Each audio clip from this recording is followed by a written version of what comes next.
Blog Talk Radio. Here we go.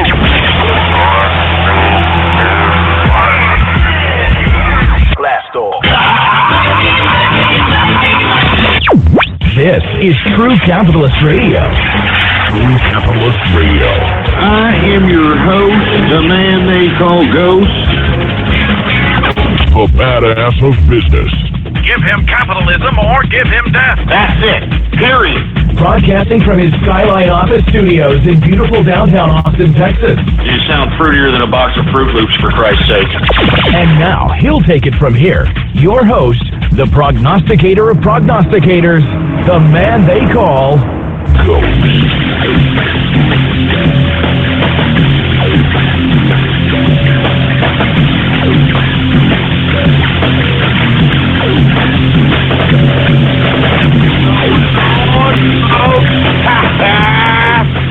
How's it going?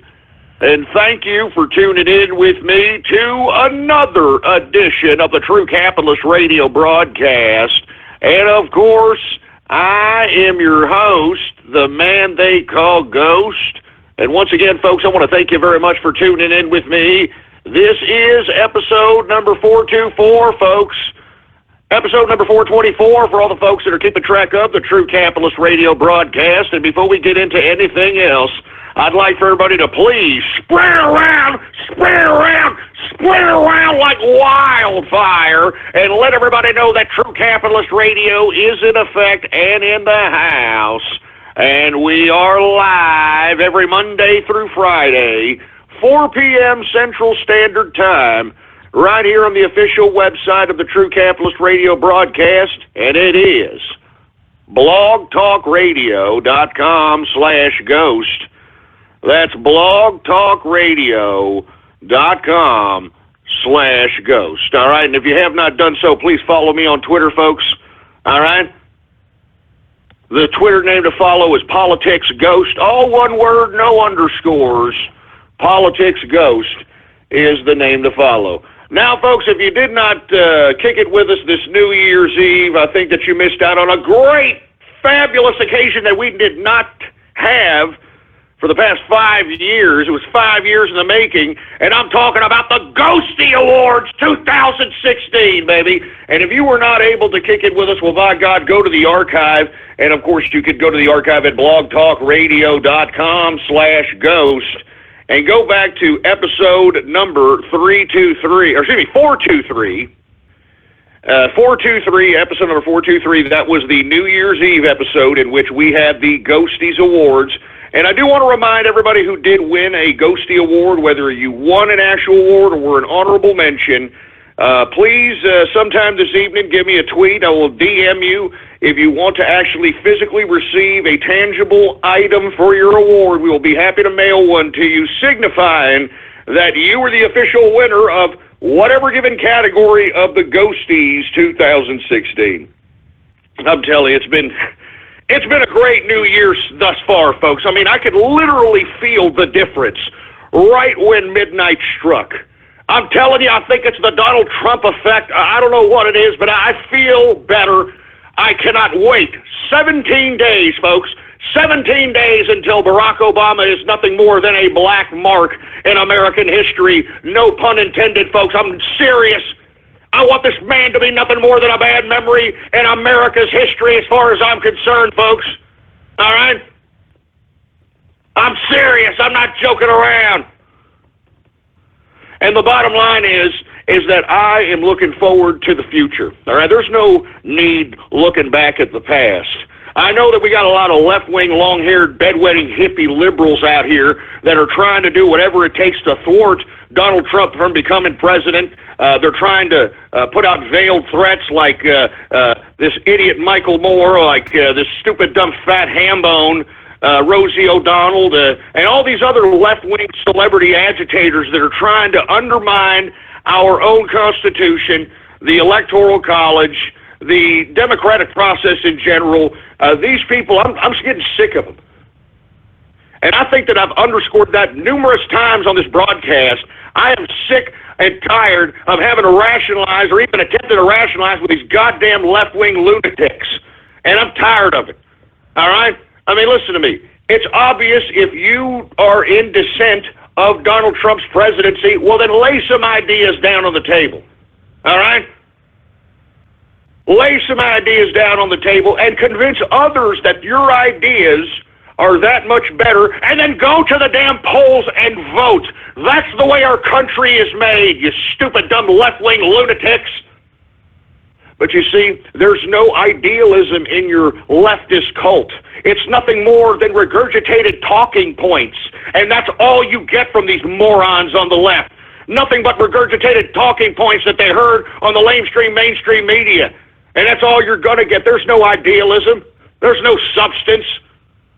There's no debate with these morons, and I'm tired of it. I'm tired of these people veil-threading Donald Trump. I'm tired of these people trying to instigate civil unrest. I'm tired of these people trying to undermine our whole process. I'm tired of it, man.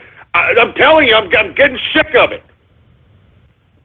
And then you got Obama over here trying to do whatever it takes to instigate a nuclear confrontation with Russia to try to thwart Donald Trump from becoming president himself. I'm telling you, these people are really scared, and they should be. And we're going to talk about that here later, but they should be scared because they know that their freedom is on the line. I'm talking about Hillary Clinton. I'm talking about Barack Obama. I'm talking about Loretta Lynch. I'm talking about all of them. But anyway, folks, it is the new year. I should not start off the first show of the new year in that particular negative fashion.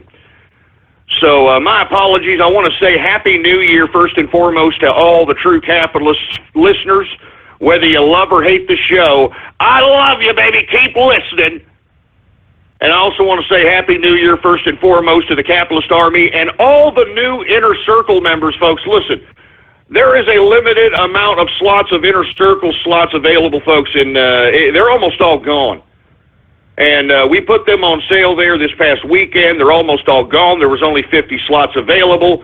And, of course, if you're interested, go to ghost.market, all right? Put that in your web browser right now, ghost.market, if you're interested in becoming a part of the Inner Circle, because that's it. All right? I've got big plans for the Inner Circle in 2017, baby. Believe me. All right? Like I said, I'm starting a serious triangle within the Inner Circle, and let me tell you, you're going to start hearing from us, all right? I'm telling you this right now. I'm not joking around. Carlisle Group ain't going to have nothing here in the next 10 years on the Ghost Group. Mark my goddamn words, boy. Mark my words. Anyway, with that being said, let me go ahead and get to the markets, folks, okay? Because this is the first trading day session of the markets. And it didn't fare very well today, folks, because, well, what have I been saying? There's nothing justifying this goddamn inflated index averages out here, whether it's the Dow, the S&P, or the NASDAQ. There's nothing justifying it. There's no legitimate profits justifying this. There's no kind of forecast of potential profits on this. I mean, and not to mention, we have yet to see the fourth quarter earnings, which I believe are going to have a serious impact on whatever growth that we had on the latter part of 2016. And I hope that there's a lot of folks out there that while they were waxing their carrots, looking at their 401ks, their retirements, their portfolios, they heeded my warning and at least sold off a decent chunk of it, cashed out, so that you can at least be sitting on cash when the damn contraction in the market happens, and it's gonna happen, folks, all right? I mean, that's what I'm waiting for, because as I stated, this is when true wealth is built. This is what Warren Buffett did, and still does. This is what Carl Icahn did and does. All you have to do is wait when everybody's leaving the market, and you see a major dip in the market. That's when you start going in. That's why you always have to sit on some decent cash reserve, because when that day happens, that's when you want to start just accumulating blue chip and dividend-based stocks on the dirt cheap when everybody's scared and trying to cash out, because once a dip happens, folks, it's reactionary. And I'm talking a true dip, like, we start seeing consecutive days of 300-plus decreases on the Dow Jones Industrials, you're going to start seeing a whole over-speculation of selling off happen really fast, especially in this smoke and crack impulsive investment community that we have here conducting business in Wall Street today. So that's what I'm waiting for, folks. And, this first day of the new year, it's starting off in the negative, kind of pretty much puts it on that footing. And as I stated last month, or I should even say last year technically, right before the end of 2016, that I believe that this pattern in which we are about to see fits a lot of the patterns in which we saw from the crash of 2008, 2009. And if we start seeing any kind of dramatic drop, it'll possibly be just like it did in 2009 in the month of February. I remember the February of 2009 like it was yesterday. And one day, all of a sudden, they almost damn near pulled the plug on the market because it dropped about 700 points. And it was a shock. I mean, the people on the business channels, they all go down on the floor of the market, standing up, trying to calm nerves, because they don't want to run on the market, folks. So as I'm stating, when everybody's doing that, that's when you want to start going in. That's when you want to start purchasing blue chip, dividend-based stocks.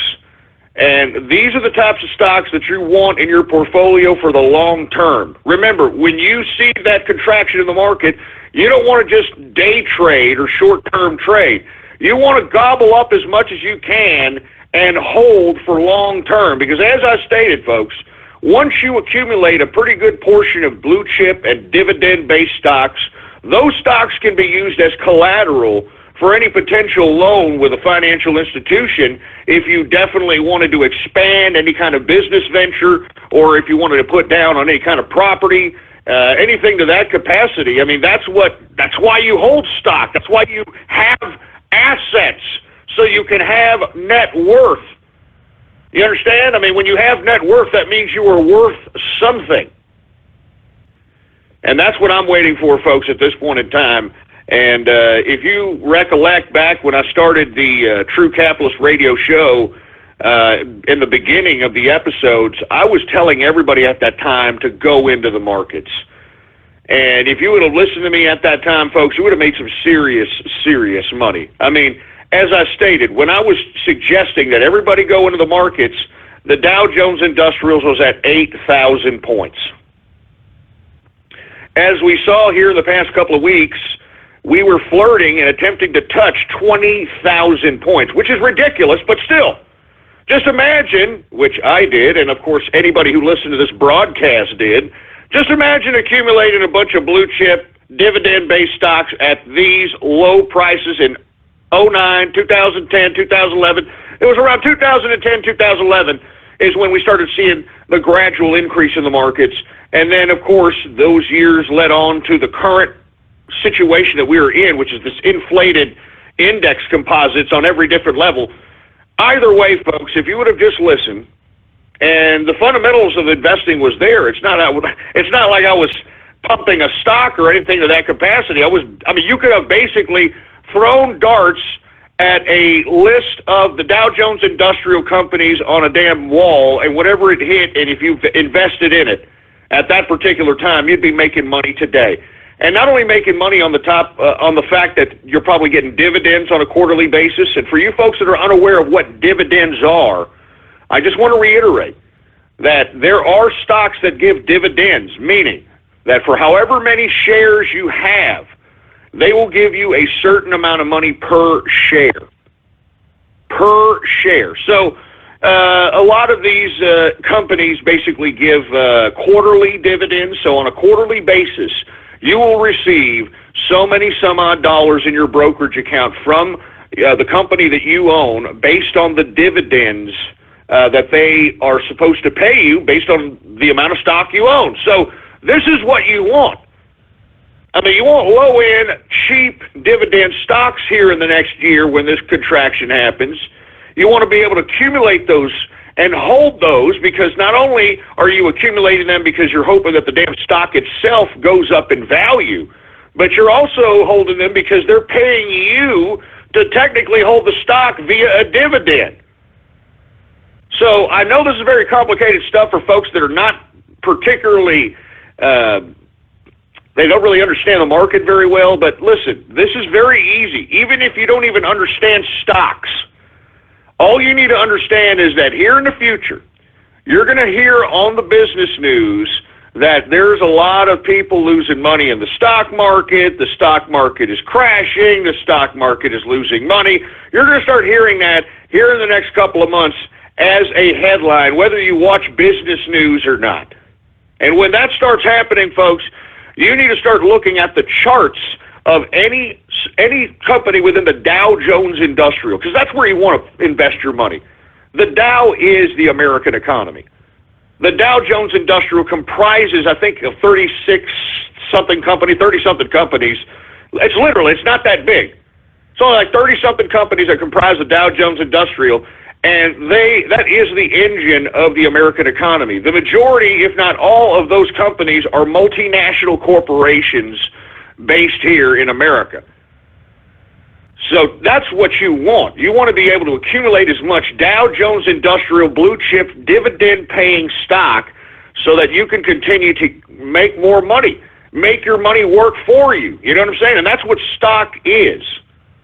And all you've got to do, you don't have to be a day trader, you don't have to do anything. When everybody's leaving, if you happen to be sitting on a little decent amount of money, instead of burning it, instead of blowing it on a freaking trip, instead of going out there and just literally doing nothing with it, except literally burning it, why don't you just go and open up a brokerage account, or maybe ask your financial institution if you can trade one or two trades. I know that there are banking and financial institutions that will allow you to put in a trade. You may want to look into your financial institutions, ask how much the commissions are. But regardless, I mean, when everybody's leaving the markets, that's when everybody should start going in. And then just hold. That's all you got to do. You don't have to do anything else. You want to pick a stock, you want to monitor it, and when you start seeing on the news that the stock market's going down, you take a look at that chart of that stock, you see it going down and down and down, and then that's when you gobble it up and you just hold it in your pocket, baby. Just hold it in your portfolio. You have net worth. You understand? I'm serious. You have net worth. And it really doesn't matter what brokerage account you have, as long as they're a United States or whatever origin of country you're in, and they abide by the regulatory rules of your country of origin, everything should be okay, even if you're just kind of holding for the long term. And at any time, what's so good about stock brokerage houses is that if you ever want to exchange or at least go to another brokerage house, it's very easy just to transfer stock from one brokerage house to the next. So if you're finding yourself unhappy with your current brokerage house, it's very easy for you to find another one, transfer your stock over there, and so on and so forth. So FYI, I just want to let everybody know this because it's coming around the pike. And I want everybody who's listening to me to make money. I want everybody who's listening to me to make capital. You want to know why I do this? Because when people make money, and they make money listening to this broadcast, that's a hell of a lot better than a bunch of politicians blowing a bunch of hot air up people's asses. They will truly remember this broadcast. They will truly appreciate this broadcast. Hence, folks, why we have so many people wanting to get into the inner circle. Hence, folks, why we have so many people, look, some of the people that buy the merchandise, a lot of them are just doing it because they appreciate the show. The commentary, the information, especially in the third hour, has made them that much more richer. And hey, what's a $20-bucker? What's a $50-bucker? What's a $10-bucker every now and then? That's tip money to a lot of the capitalists that are listening into this broadcast, believe it or not. So I want to thank you all, and I want to make more capitalists. Because you see, I'm not some scumbag bureaucrat that wants to see people suffer. You know, I don't want to see people suffer. You know who I want to see suffer? I want to see people suffer that want to make other people suffer. Yeah, that's who I want to see suffer. But when it comes to just regular, everyday people, if they're listening, because this is a pretty unique broadcast, folks. You have to listen to this broadcast. You have to find this broadcast. You have to listen to it through a unique fashion, and you actually have to genuinely listen to it. You have to seek it out. And you see, I don't mind conveying this free information to folks that are actually grasping it and utilizing it and making themselves better, because that's the point. I mean, that's what successful people want to do. They want to see other people successful. I mean, that's what I want to do. That's the whole reason why I do this broadcast, folks. I swear on my life, that the whole reason why I do this broadcast is to spark synapses in the brains of folks that are out there on the internet, no matter where you are in the world, and to make you understand that capitalism is the only way that one who wants to truly take control of their lives, it enables them to do so on a many different front. All right?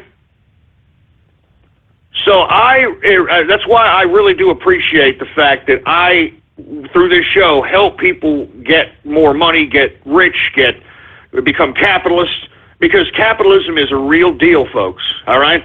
I mean, if you want to make money, you want your life to be a success, you want your dreams to come true, you have to oblige capitalism. You have to embrace capitalism. You have to eat, drink, and think capitalism. I'm talking in every different, not a sleazeball sort of way, not out here trying to, scam people, because people think that being successful and being a good capitalist is being able to sell people a bunch of nonsense. And hey, if you're a good shyster salesman to con people out of thousands and thousands of dollars, and they feel like they've been completely ripped off, like there's been a variety of different examples of this. I mean, they're never going to come back to you. And that's what people need to understand when they want to become entrepreneurs. You've got to give the people what they want if you're selling them a product or service. A lot of the misconceptions, and I hate to go off on this tirade, but this is the first hour, and I definitely want to help people be successful in 2017. But the biggest mistake that people have when opening up a business or trying to conduct themselves in business independently is they feel that once they open up shop, that somehow through osmosis, customers and paying customers are just going to come in and they're just going to give them their money. That's not how business works. I mean, you have to, first of all, figure out a way to get people to your service, product, retail location, whatever the case might be. And once you have them there, then you have to sell them. And by selling them, it doesn't mean that, hey, look, I got a customer here. I'm going to try to see if I can convince this guy to buy the most expensive piece of crap I've got here so I can make myself a big sale, even though the guy doesn't need it, just because you're a shyster and able to convince some poor schmuck that, to buy some expensive piece of crap that he really doesn't need, that doesn't make you a good business person. That doesn't make you a good capitalist. What you want, instead of milking that customer and trying to juice him for the most expensive widget or service you've got in your retail location, what you want to do is ask that person, what do you need? What do you need? And that's as simple as that. And once you accommodate what that customer needs in the price point that they're comfortable with, and you service them with, some level of customer service, they'll be back. And that's where the success in business comes from, folks. It comes from the repetitive business. It comes from repeat business. That's what successful business is built on. So once again, folks, that's why I try to be as detailed as possible when I go into these diatribes as it relates to business or stocks, is because capitalism is complicated. Because people believe that capitalism is pure greed. And don't get me wrong, greed, there's an element of greed there. But you can't be a sustainable capitalist being a greedy prick, because no one at some point is going to want to do business with you. No one's going to want to buy anything from you. The consumer is going to be turned off that, they're giving their money to some ungrateful prick. You understand? And that's why, folks, the most successful business people are those that give themselves the greatest PR and go out and just literally live and breathe their business. You want to know why Walmart became Walmart? Sam Walton lived and breathed that business, folks. I mean, I think that you folks need to take a documentary watch on, one of these social media video sites about Sam Walton. Sam Walton busted his ass, all right, to make Walmart. I mean, he was in trouble with creditors. His wife even said in an interview that they didn't even know they were going to make it at times. They thought that at some point they could have gone bankrupt, lost everything. I mean, many times. And yet this man continued because he believed in his business, He believed in his service. He believed that what he had, the recipe he had, was something that was going to be innovative. And not to mention, folks, he was a great man. Sam Walton himself was a good businessman. He would actually go into communities and celebrate the opening of a new Walmart and celebrate the fact that things were made in the United States. As a matter of fact, that was a point of emphasis of old Sam Walton, was the fact that things in the Walmarts during his tenure were made in the USA. And those that were in the community were employed and were given a decent wage. Well, of course, folks, like with anything else, Walmart became a corporation, and Sam Walton's dead, even though he founded the actual company, and it's now an entity on its own, and it's literally become, what we now know of what corporations are, and people have a bad connotation of corporations because of corporations like Walmart, because of corporations like Monsanto, and other corporations. I don't mean to pick on those two, but, they're the ones that are most vocal, that people that are most vocal against. And it's because of these types of factors is the reason why. And I'm just saying, man, that an evil company, an evil corporation today, all right, did not start there. It started out with an independent entrepreneur and his sweat and blood equity, and it just evolved into this corporate, soulless bureaucracy. And listen, I mean, we could have a debate on whether or not corporation bureaucracy is any better than actual bureaucracy. But I don't want to have that debate right now. I mean, I personally believe that corporate bureaucracy is still a hell of a lot better than government bureaucracy, but let's not talk about that then at this point in time.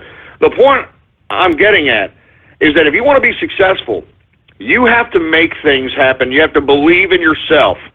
Even if the odds are against you, even if you think that, man, I don't think this is possible.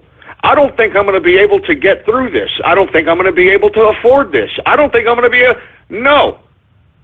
You as a person, all right, and I'm not trying to be social justice warrior here because I do believe women, transsexuals, anybody can be a capitalist, all right, but you have to believe in yourself. And once you believe in yourself, you have to believe in the service or product in which you are selling to the public. And that product or service has to be something that is viable in the market that you're in. You can't be one of these naive people that are trying to create some crack pipe idea that's not wanted in the market. There's a lot of people out there that think they have the greatest idea in the world, and they throw some crack pipe idea out there, and they're blowing mommy and daddy's money, they're blowing their retirements, and nobody in the market wants it. That's not how you do business. How you do business is you look at your market, whatever market you're trying to tap into, whether it's your city market, whether it's your state market, a federal market, national market, world market, internet market, whatever market it is. You analyze it and you figure it out and you dissect it and you're like, okay, what comprises this market? And look, you can find this information all out on the internet. You can ask, hey, how much a year is internet retail business? How much a year I live in San Hambonio right now, how much a year does San Hambonio generate in retail sales? I mean, you can figure this all out on your own. And then once you dissect it and realize, hey, wait a minute, there's a little bit of room here in this market here for me to come in, add some competition, put some coin in my pocket. You know what I mean? So you can't just think because you have a crack pipe idea that everybody's going to buy it. And that's the biggest mistake also. Aside from assuming you're going to open up shop and get customers, the next mistake is that people believe that I've got the greatest idea in the world and people are going to buy it. And even though there's not a market for it, no one even knows about it. And even if there isn't a market for it, you've got to create the market. You know how hard it is to create a goddamn market? It's damn near impossible by yourself, I'll tell you that right now. Anyway, folks, I'm going off keister here. Let me get to the markets here. I just want to start this 2017 in hopes of inspiring folks that, hey, you can do this. If you believe in yourself and utilize capitalism and embrace capitalism, you can do whatever you want. But the thing about capitalism is it puts you in control. And when you're in control, that means you're in total control. That means if you have a problem, don't go to mommy and daddy. That means if you got a problem, don't go to somebody to solve it. You solve it. And if you can't solve it, negotiate it. Whatever it takes so that it's no longer a problem. The biggest mistake anyone can do in their life is to make a decision, a bad decision, that lasts years. That lasts years. And that, my friends, is what you do not want to do. And it seems to me that having bad decision-making is prevalent in this country because, as you can tell by a lot of these people, all you got to do is just have a goddamn conversation with them. They will talk about their problems and, oh, my God, and poor me, and, I mean, freaking start playing a violin. Capitalists, that's not what they do. As a matter of fact, capitalists, you know what a capitalist does? Capitalist sizes people up. Capitalist asks people questions like, hey, how you doing? Hey, what do you do? Oh, really? Oh, wow, that must be a great business. Well, what do you do in that business? Oh, you own a business in that business. Oh, that's great. Yeah, I'm actually in business myself. Yeah, I'm in this business here. So tell me about your business. Is your business a little bit of... I mean, that's a capitalist conversation because they're curious about how people are conducting business amongst themselves and potentially possibly getting a goddamn connect. I mean, when you meet another business owner, you meet another capitalist, I mean, that's the way you kind of communicate with each other. You can potentially get a business contact, referral, whatever the case might be. But, man, when you talk to everyday regular schmucks, ugh. Oh, my sister is going to have an operation on her crotch, and my father he's got this little thing, off of his pecker shaft. He's going to have a surgery, and the bills are getting really, really high. And Billy, he wants to play baseball, but it costs a lot of money, so we're trying to get some sponsors so Billy can play baseball. I mean, shut up! Anyway, sorry, folks. Let me get to the freaking market. I'm already 30 minutes in, for Christ's sake. I'm going off keister. You can tell it's the new year. I just want people to be successful. That's all I want. I just want people to be successful. Anyway, let's get to the stock market. Once again, folks, it starts off the first trading session of the year in the negative. Let's go ahead and get to it, all right? Now, Dow Jones Industrials is down today 57.18 points, a percentage decrease of 0.29%, closing out the Dow at 19,762.60 points for the Dow Jones Industrial.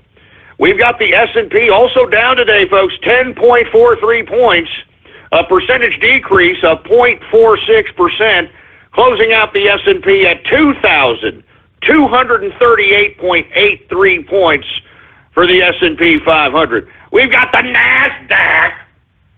The NASDAQ is also down today, folks, 48.97 points, a percentage decrease of 0.90%, closing out the NASDAQ at 5,383.12 points for the NASDAQ composite. Once again, folks, it's not looking too good. Right off the bat, you would think that all this optimism that we saw at the latter part of 2016, you would think first day of the new year, 2017 trading session, you'd at least see a little bit of green, huh?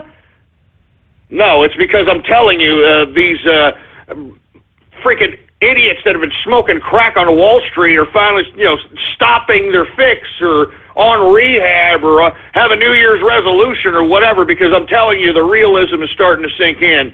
I mean, hell, on top of the fourth quarter earnings not even being in at this point in time, we also have to take in consideration the Federal Reserve is going to raise the interest rates 4 different times this year. So factor that, dumbasses. Jesus Christ, man, we're bound for a contraction. One way or another, we're bound for a contraction. Anyway, let's get to the commodities, shall we? Energy, folks, is flat today, to say the least. Let's get to WTI sweet crude. WTI is down today a nickel, a percentage decrease of 0.09%, closing out WTI at $53.72 per barrel of WTI sweet crude. We've got Brent crude. It didn't really change today. Unchanged today, not up or down, completely unchanged. Closing out Brent crude at $56.82 per barrel of Brent crude oil. We've got gasoline down modestly, down 0.53% on the day for gasoline. Natural gas, the helter-skelter commodity itself, down today. 2.05% decrease on the day for natural gas. And heating oil is up today, 0.48% increase on the day for heating oil. Let's get to the metals, shall we? The metals! Let's get to the goddamn metals! Let's go ahead and get to gold. Gold is slipping again today. Listen, we saw some increases on Friday, right before the new year. I don't know what the hell these people are doing. I don't even think the investors know. That's why I'm sitting on cash right now, and I'm waiting for the contraction. And then I'm going in, baby. Anyway, gold is down $6.40, a percentage decrease of 0.55%, closing out gold at $1,151.70 per troy ounce of gold. Let's get to silver. Silver is down 23 cents, a percentage decrease of 1.41% decrease on the day for silver, closing out silver at $15.99 per troy ounce of silver. We saw copper on the plus side today. It was up 0.70% increase on the day for copper, and platinum was up today, 0.34% increase on the day for platinum, which is ironic, but once again, who the hell knows? So these freaking markets don't know where the hell they're going. Let's go ahead and get to the agriculture commodity, shall we? Grains in the house. Let's get to corn.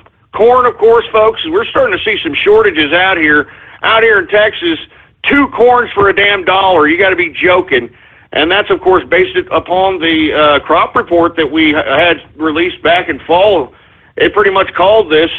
Anyway, corn is up today, 0.64% increase on the day. Wheat, the same story. It is up 0.80% increase on the day for wheat. Oats are up today, 0.88% increase on the day for oats. Rough rice is up today, 1.10% increase on the day for rough rice. Soybean is down today, 0.86% decrease on the day.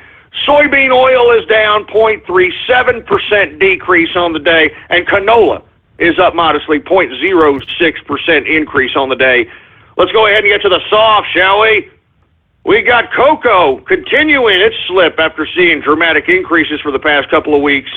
Cocoa is down today, 1.80% decrease on the day for cocoa.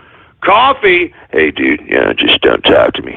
Don't talk to me unless I have my coffee, dude. Shut up, you fruit bowl. Anyway, coffee is up today, 1.18% increase on the day. I'm telling you, are the price of lattes going up at Starbucks? Is that what's happening? I hope it's happening, because I'm sick of driving by a Starbucks and seeing a whole bunch of people like it's the badass bar in the town. And I hear, folks, now, Starbucks, they actually are serving beer and wine or some kind of crap like that, and they're soon to move in like a full wet bar. Oh, that'll be great. All right, you have a group of downers, of people that are drunken stupor on one side, and a bunch of freaking hypertensive, neurotic nutcases that are hopped up on freaking sugar-based lattes on the other. That's a good mix. Stupid Starbucks. Anyway, let me get to the rest of the freaking commodities here. We got sugar. Sugar is up 0.10% increase on the day. And finally, orange juice is finally starting to pick up here in the past several trading sessions, folks. And as I stated, the report showed we were at a 36-year low in production as it relates to oranges. So that should have reflected a long time ago. But, you know this market, folks. Helter-skelter. We got OJ up today, 1.76% increase on the day for OJ. We've got cotton up also, 0.21% increase on the day. Lumber is up, 1.51% increase on the day for lumber. Good God. Anyway, we got rubber. Rubber is also up 0.80% increase on the day for rubber, and ethanol is down today, 0.77%. Let's get to livestock, shall we? Now, folks, I know I've been talking about it. I'm sure you're probably tired of hearing me say it, but I'm loving these low cattle prices. I'm loving it, baby. I'm telling you, I'm eating steak 6-7 times a week. I'm not even joking. I'm talking porterhouses. I just had a New York strip right before the goddamn show. I'm telling you this right now.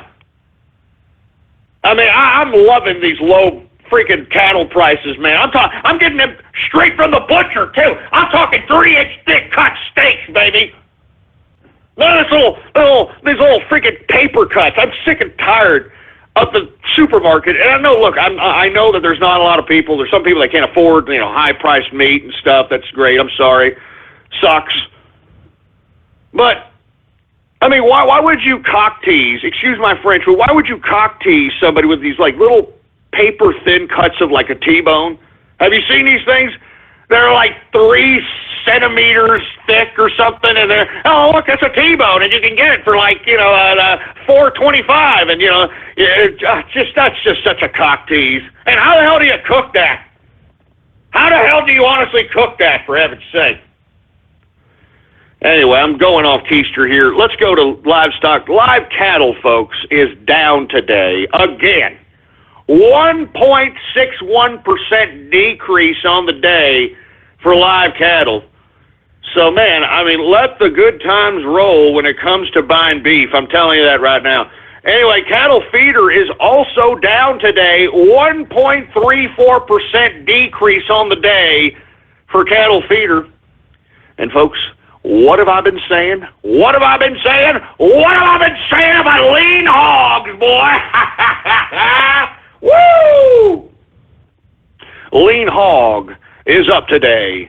2.32% increased on the day. Yes! Woo! Oh, my God. What did I tell you? I told you lean hogs were going to be very profitable in the holiday season, and they continue to do so. I called this before October, right before National Pork Month, and I said it was going to be a continuous great session going into the holiday season. That's exactly what happened, folks. Once again, the prognosticator strikes again. And before I move on to something else, I do want to remind everybody, I've been trying to get people into Bitcoin for a long time already, and I've been basically covering the Bitcoin price here for the past week. It's gone literally for the past 4 to 5 weeks. It's gone from about $500. All right, it's gone from about $500. Folks, this past Friday, wasn't it like at $700 or $800 something, that capacity on Friday?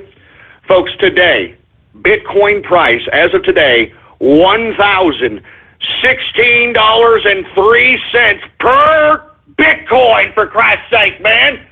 What did I tell you? What have I been saying leading up to this?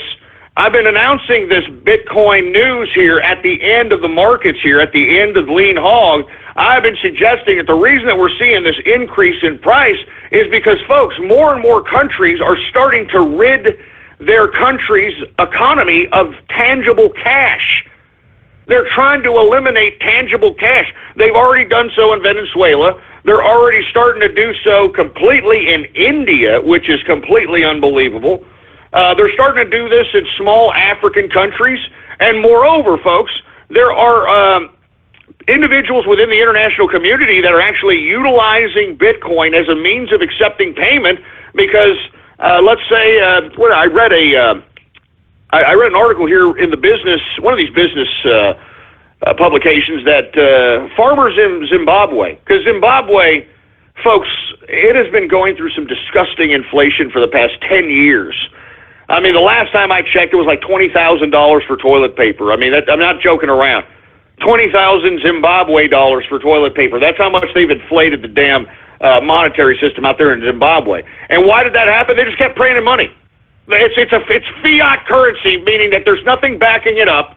All right, it's fiat currency, so they're just printing it and printing it and printing it. And what people don't understand, when you keep printing money, there's so much of it circulated, it becomes meaningless. Anyway, folks, Zimbabwe farmers are actually turning to Bitcoin as a means of sustaining themselves monetarily, because Zimbabwe is just a complete, disgusting, pathetic economic version of itself, in which if you were trying to get paid in Zimbabwe dollars, it's not necessarily, nothing's going to happen. I mean, you're literally getting toilet paper for, I'm not joking, you might as well use the money for toilet paper. Anyway, in my personal opinion, folks, I think, and I've told you this, I hope some of you folks listen, I bought in on the last dip in 2015, man. All right, when the damn thing was like $70, $90, whatever the hell it was. All right. And listen, I didn't really, invest very much. As a matter of fact, I'm not, just between you and me, I've been mining Bitcoin as well, folks. I don't know if you folks know this. You can actually get Bitcoin by mining. For you folks that are unfamiliar with that, you might have to purchase now, pieces of hardware that is strictly dedicated to doing this. But what mining Bitcoin is that you have a hardware computing device dedicated to being on the Bitcoin network system, so that when you are on the system mining Bitcoin, you are actually a part of the actual infrastructure of the monetary system of Bitcoin itself. Now, let me explain this so that people can understand. What's happening here is because, let me strike that from the record. Let's take banks, for example. How can banks literally keep all these little digits of information through ATMs and, debit cards and all this? How can they keep all this from either being discombobulated, miscalculated, compromised, whatever the case might be? Banks are able to do this because they have invested trillions of dollars throughout decades of creating the infrastructure of what we now know of as the digital currency.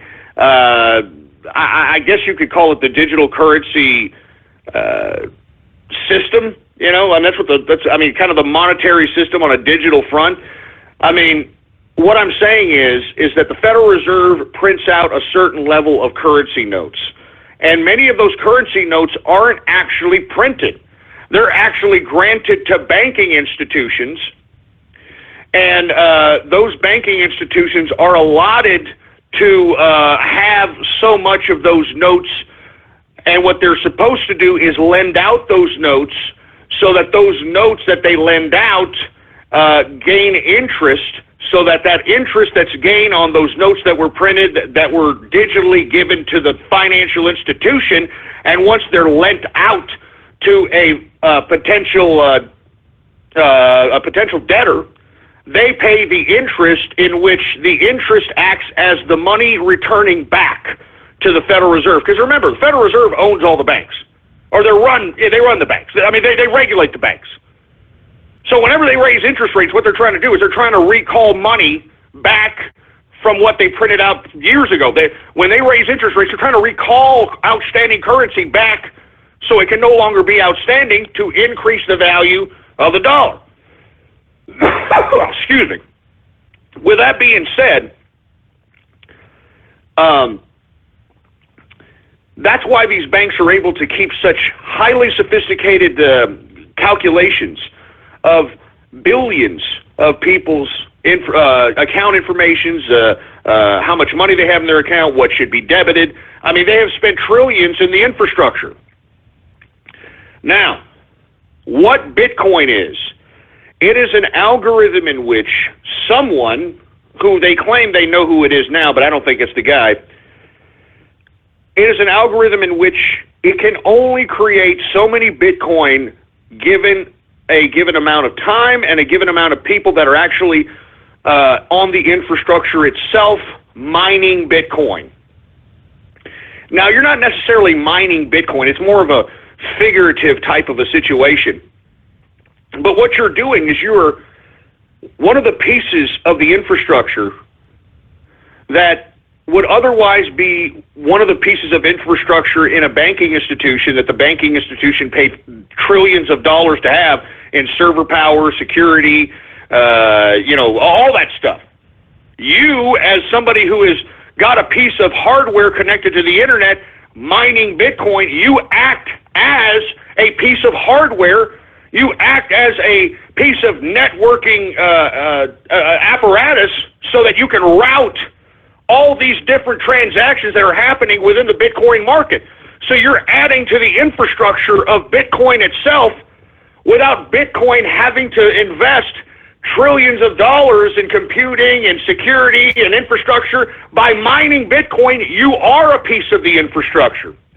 And because you're a piece of the infrastructure and they're utilizing your computing power and your electricity, the algorithm of Bitcoin rewards you by giving you a Bitcoin every now and then. You know what I mean? And folks, you can do this. This is not hard to do. All you got to do is look up a Bitcoin mining hardware. All right? People are manufacturing this stuff. Buy it, put it in, leave it on, especially at these Bitcoin prices right now. You could literally be mining Bitcoin and getting it absolutely, it's not free technically because you are using your computing power, you are using your electricity. But still, you'd be using it anyway. You'd be using it anyway, with some computing device, you'd be using it anyway, gaming, charging some crap. You know what I mean? So, once again, I would like to reiterate that this is something to possibly get into here, and it's very easy. I've gotten into it, and listen, I particularly believe that this is a very limited amount of window that this is going to be popular. I think at some point in time, somebody's going to crack this algorithm, and something's going to happen. And if that doesn't happen, what's going to happen is a lot of the people that are within the financial institutions themselves are going to gobble up the infrastructure of Bitcoin itself and be the ones that are the overlords of mining the actual goddamn Bitcoin. And before you know it, they could potentially monopolize the son of a bitch. So, once again, this is a short-lived situation, but if you were able to, get in on the Bitcoin bandwagon before we hit these $1,000 points, because I think at the very most, this can go up to about $1,500 a Bitcoin. I don't think it's going to go any higher than that. The only way it's going to go higher is if more countries decide to wipe out their tangible cash, their tangible physical currency. If they do that, we start seeing this go up and up and up. All right? Up and up and up. Anyway, folks, let me go ahead and get to everybody's, one of people's favorite part of the broadcast. I'm talking about Twitter shout-outs. And for you folks who are unaware, all you got to do is go to my Twitter account right now, Politics Ghost, all one word, no underscores, Politics Ghost, and retweet the first tweet on my Twitter account. And the tweet to retweet is True Capitalist Radio Live. All right, True Capitalist Radio Live is the tweet to retweet. And if you retweet that tweet, I'll give you a Twitter shout-out live right here on the broadcast, right here and now. And I'd love to see the engineer back. He wasn't with us for the damn New Year's Eve broadcast. How was your damn New Year, engineer? Well, that's good to hear, man. We missed you over here. A lot of the folks that were listening in actually wanted to hear the engineer. I told them that you were out doing your thing. But obviously you're here with us. You're safe. Everything's good. Do we got any Twitter shout-outs, by the way? All right. Well, let's go ahead and get to some Twitter shout-outs right now. All right. We got Benton Ban in the house. Windows and doors in the house. What's going on? We got the Green Leader in the place. King Edward Undead in the house. Join Venezuela Army. Hopefully that's the army to go against damn Nicolas Maduro. That piece of trash. Socialist communist bastard. We got Artron Havoc in the house. We've got Sahan Hajizad. How you doing, man? We got the Smiler in the place. We got Ward 24. Who else do we got going on over here? Once again, retweet the first tweet on my Twitter account, and I'll give you a Twitter shout-out live right here on the broadcast. We've got Chris Vide. How you doing? Vet of Forum Wars in the place. What's going on? Oh, Vet of Valentine Wars. That's right, Valentine's Day is coming around the corner. You got about a month and change left to find somebody to, at least show off that you at least think you've got yourself a significant other, just so at least everybody thinks that you're not just some pathetic, horrible loser. Anyway, we got Mark Montag in the house. What's going on? Russians hack ghosties. Shut up, you stupid moron, all right? Oh, great. Look, there's Correct the Record again. Oh, that's great. Great to see you. All right? What do you want now, you fruit bowls? Jesus Christ. Who else we got here? We got 39 less roaches. What the hell? Oh, man. No. Come on. 39 less roaches. That was a horrible terrorist act, man. And we're going to talk about that later, but 39 less roaches, that's just horrible, man. Whoever did that, you should be ashamed of yourself. All right? Jesus Christ. We got Man Bear Pig Joe. What's going on, man? We got Exara Hawks. We got General Capitalist Remington in the house. What's going on, Remington? Sergeant Yoda, Fan of the Year. What's going on, Sergeant Yoda? Who else do we have going on over here? Jesus Christ. Retweet the first tweet on my Twitter account, and I will give you a Twitter shout-out. We've got Havel the Rock in the house. Christopher Smith, what's going on? AL the Game Freak in the house. Turkey stuffed with lead. Oh, Jesus. I mean, look, just stop. Just stop it right now. Just stop that right now. Jesus Christ. We got the Neon Knight in the house. Trans glowing knife. Look, asshole, look. First of all, that's stupid, okay? First of all. Secondly, I'm sick and tired of these damn YouTube channels that are like, hey, look, we're going to have this, like, really hot knife cut this. And, hey, we're going to get this, like, machine to smash this. And we're going to see what's inside of it. I mean, shut off with these stupid, dumbass YouTube videos. They're stupid. Nobody cares what's inside, okay? Nobody cares if you got a hot knife and you're cutting crap. That's unoriginal content. You people are stupid, and I can't believe that you're getting paid to do it. You should be slapped in the mouth for being so goddamn unoriginal, for Christ's sake. And all you people copycatting this crap, you should be just as smacked in the mouth as they, because you're just as unoriginal. Let's see what's inside. Let's do that. I mean, Jesus Christ. And you know what? All you people watching it, you're no better. Seriously, you know better. You know what I saw today, this morning? I like to look on YouTube every now and then just to see if there's anything comical to watch, You know what I saw live, all right? Some freaking eagle, some bald eagle cam. I don't know if you guys are familiar with this. 45,000 people watching a freaking bald eagle in a nest just chilling live. Oh my God. Now I know why America and the world is just literally falling mentally apart. I was like, are you serious? 45,000 people are watching a freaking bald eagle in a freaking nest just chilling there? He wasn't even eating anything or nursing a goddamn, a freaking little baby bald eagle. Nothing. Good God. Give me my drink, for Christ's sake.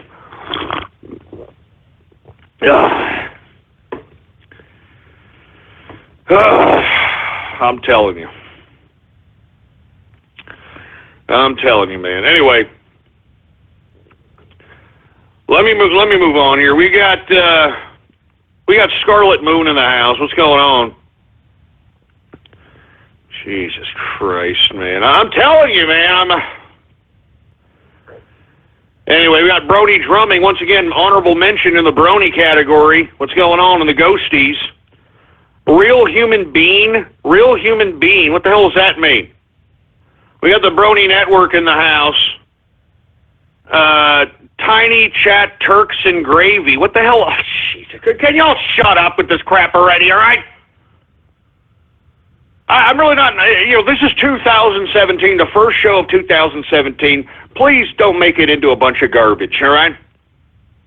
Hey, what's going on to Godzilla? What's going on, man? Good to see you. Who else do we have here? I'm not saying any of these sick-ass twisted names, and I can see what y'all are doing, man. Y'all are trying to ruin my damn first broadcast of 2017, and I'm not going to let you do it. Now, I'm not letting you sons of bitches do it. Anyway, who else do we have? We got Burke in the house, all right? Burke, who says pro wrestling is real.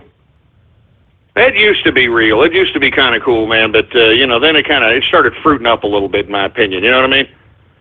Anyway, we are now in the second hour of the True Capitalist Radio broadcast, and, of course, I am your host, the man they call Ghost, and once again, folks, I want to thank everybody for tuning in with me. Before we get started on more Twitter shout-outs, I'd like for everybody to please spread it around like wildfire and let everybody know that True Capitalist Radio is in effect and in the house, and we are live every Monday through Friday, 4 p.m. Central Standard Time, right here on the official website of the True Capitalist Radio broadcast, and it is blogtalkradio.com/ghost. That's blogtalkradio.com/ghost. Now, I'm going to get back to these Twitter shout-outs, but I would like to remind everybody that there are only about 20 slots left in the inner circle, so any folks that actually want to get into the inner circle, time is running out, all right? And I'd like to reiterate for anybody who happens to be a little bit taken back by the price, hey, you have to remember, I'm doing this show 3 hours a day, 5 times a week, all right? And then, I got to conduct my own business. I got to conduct my own business, my own financial business. I got to conduct my business with my family. And then I got to conduct the business with the inner circle, baby. You understand what I'm saying? And you got to remember that, people within the inner circle, man, they get to contact me, man. I mean, it's like, they're my friends, man. They're my family. What are you talking about? They can just direct message me anytime. And, I have had some tweets here recently asking me, well, Ghost, you just have to be in the inner circle just so that they can talk to you? I want to talk to you. I want to talk to you, Ghost, and I don't want to pay for the inner circle. I don't want to do that. I want to talk to you, but I don't want to do it. Well, how am I supposed to do that? How exactly am I supposed to do that? What am I supposed to get, a 1-900 number or something? And say, oh yeah, you want to call Ghost for advice at $1.99 for the first minute, 99 cents each additional minute. I mean, seriously, how am I supposed to do that? This is my inner circle. This is my friends. You're my family. I mean, each and every one of my inner circle got a Christmas card, or at least those that wanted one. And those that were a little late, I'm still going to give them one. We got you. We're going to, be expecting the damn card. And moreover, folks, there's all kinds of perks in the inner circle, baby. Discounts, baby. Giveaways, all kinds of stuff, man. I'm going to have an inner circle meeting here soon. And for the inner circle members, be expecting an email on the private locale on where we're going to have the meeting so that we can have ourselves a virtual party and a soiree meet and greet. And then we can start talking about some goddamn serious business. Because I'm not joking around. I want to be a capitalist to the capacity in which Henry Kravis is a capitalist. And if you don't know who the hell Henry Kravis is, look him up. I want to be a capitalist to the capacity of a goddamn Carl Icahn. And if you don't know who the hell Carl Icahn is, well, I suggest you look him up. And I'm telling you, the inner circle, and I'm not just talking about the inner circle, I'm comprising a serious triangle within the inner circle. And I'm telling you, man, you just wait. Give us about a year and a half. You're going to be hearing about the Ghost Group out here, all right? You're going to be hearing about the Ghost Group, man. We're going to be buying up businesses, man. We're going to be big time. I'm not messing around. There's no joking around out here anymore. Anyway, let me continue going, for Christ's sake. We've got Transmillennia. All right, shut up! Don't even go there, Transmillennia! Shut up! Should be kicked in the balls for that, for Christ's sake, boy. Son of a bitch. Istanbul gun range. Come on, man. Stop it! The inner rectangle? What the hell does that mean? The inner rectangle? Good God, man. We've got Caesar Milan for Templeton. What the hell? Shut up, man. That's a freaking dog whisperer right there. There's a picture of the damn dog whisperer right goddamn there, for Christ's sake. Jesus Christ. Anyway, who else do we have here? We got Woodshed Wastelander. Woodshed Wastelander? What the hell does that mean, huh? Whatever happened to Woodshed Wanderer? Whatever happened to that fruit? We got Mariah got carried away. Oh, man, did y'all see that stupid dumb skank? Oh, man, you're talking about a lazy skankosaurus that did, obviously she was on something, in my opinion. And she just literally just didn't want to do a goddamn thing and literally made it blatant that this woman was freaking lip-syncing on New Year's Eve. Luckily, I didn't see it. I didn't give a crap. I just heard about it, read about it, looked it up on the damn social media site and looked and saw it, and it was ridiculous. And did y'all see that fruity-ass mulatto Don Lemon on freaking on CNN get drunk as hell, for Christ's sake? I mean... Let me tell you something, man. I don't know if that guy is a homosexual. Did you see him trying to come on to that married broad that he was out there announcing with? And that broad didn't look too, standoffish either. You know what I mean? I mean, she looked like, hey, it's New Year's Eve. I gotta go to the bathroom. Wink, wink. Jesus Christ, man. Anyway, let's move on. We got Bohemian Ghost. Shut up, all right, asshole? Shut up with that crap. Bohemian Ghost. Just shut up. Once again, retweet the first tweet on my Twitter account, Politics Ghost, all one word, no underscores, Politics Ghost. I'll give you a shout-out live right here on the broadcast. We've got, I'm not going to say that name, for Christ's sake, a horny unicorn, the Lost Brony. We've got Mike Street in the house. What's going on at Mike Street? We got Zach Goodman in the place. The Empire Strikes Back. Who the hell else do we have here? I'm only going to take a couple of more of these, for Christ. Can NG do for Lorico? Don't worry about it. Ghost is Larry Laffer. What the hell is that supposed to mean? 2017 started with a bang, and there's the turkey flag. I mean, come on, man, enough of that crap.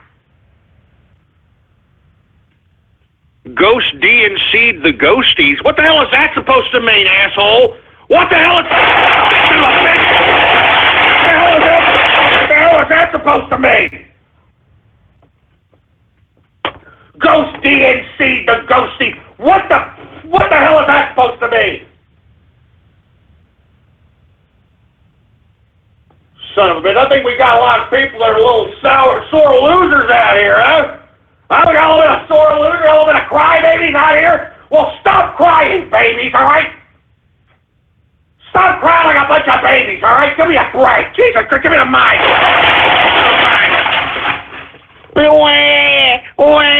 I didn't win a Ghosty Award.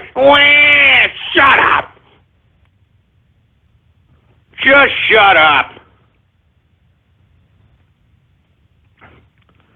Jesus Christ. We've got Norwegian Hambone, MLP FIM, whatever the hell that means.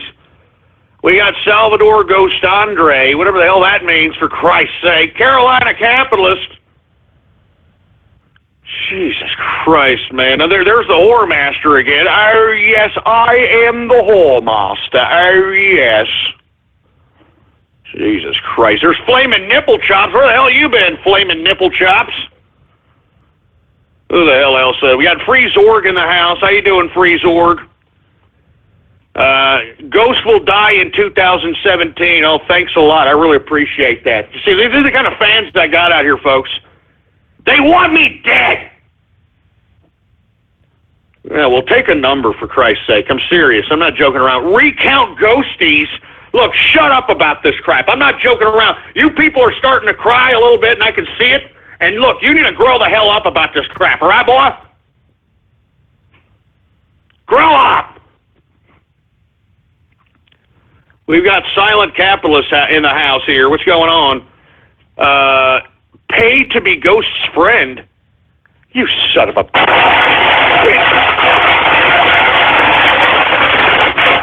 That's it. You shove it up your ass, all right?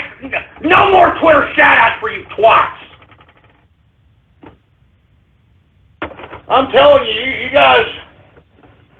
I don't know what you guys think. I don't know what the hell's in your head here, but I'm telling you, you better calm your ass down. Give me the damn mic. Give me the mic.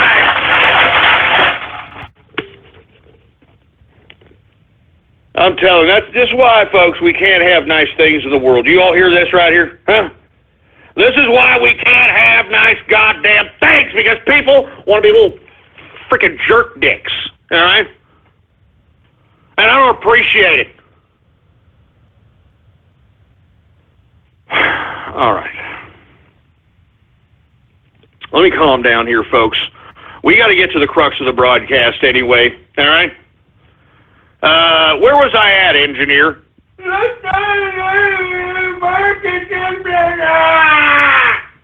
All right, that's right. I went over the markets, was doing a bunch of stuff. Let me get to the crux of the matter. Let's start the crux of the show here. All right? Even though we had a freaked out little stupid carpet munching Monday edition of the goddamn Twitter shout-outs. 17 days, folks. 17 days until Barack Obama becomes a bad memory for America. I can't wait. I absolutely cannot wait. 17 days until this man becomes a black mark in American history. No pun intended. He becomes a black mark in American history. And let me tell you, I tweeted earlier today because repeal Obamacare was trending on Twitter. And I said in this tweet that repealing Obamacare is just the beginning. We need to prosecute Hillary Clinton and Barack Obama. And we need to put that as a point of emphasis. And let me tell you something, folks. I believe it. We need to prosecute these people. These people are anti-American trash. Everything that they've enacted, everything they've done on a foreign policy level, on an economic front, on a domestic front, has been anti-America, has done nothing but hurt this country.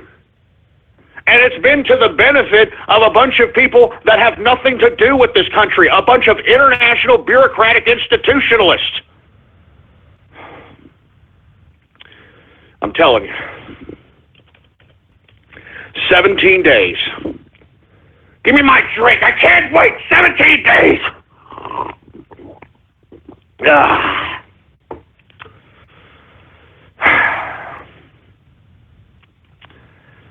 I'm telling you.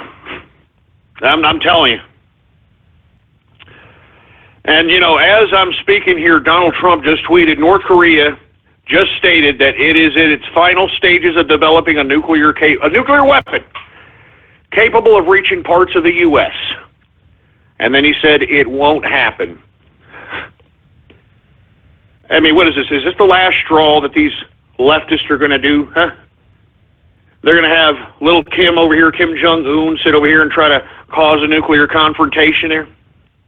I'm telling you, I want Obama out. I want him out of the presidency. I don't ever want this man anywhere near any kind of authority again.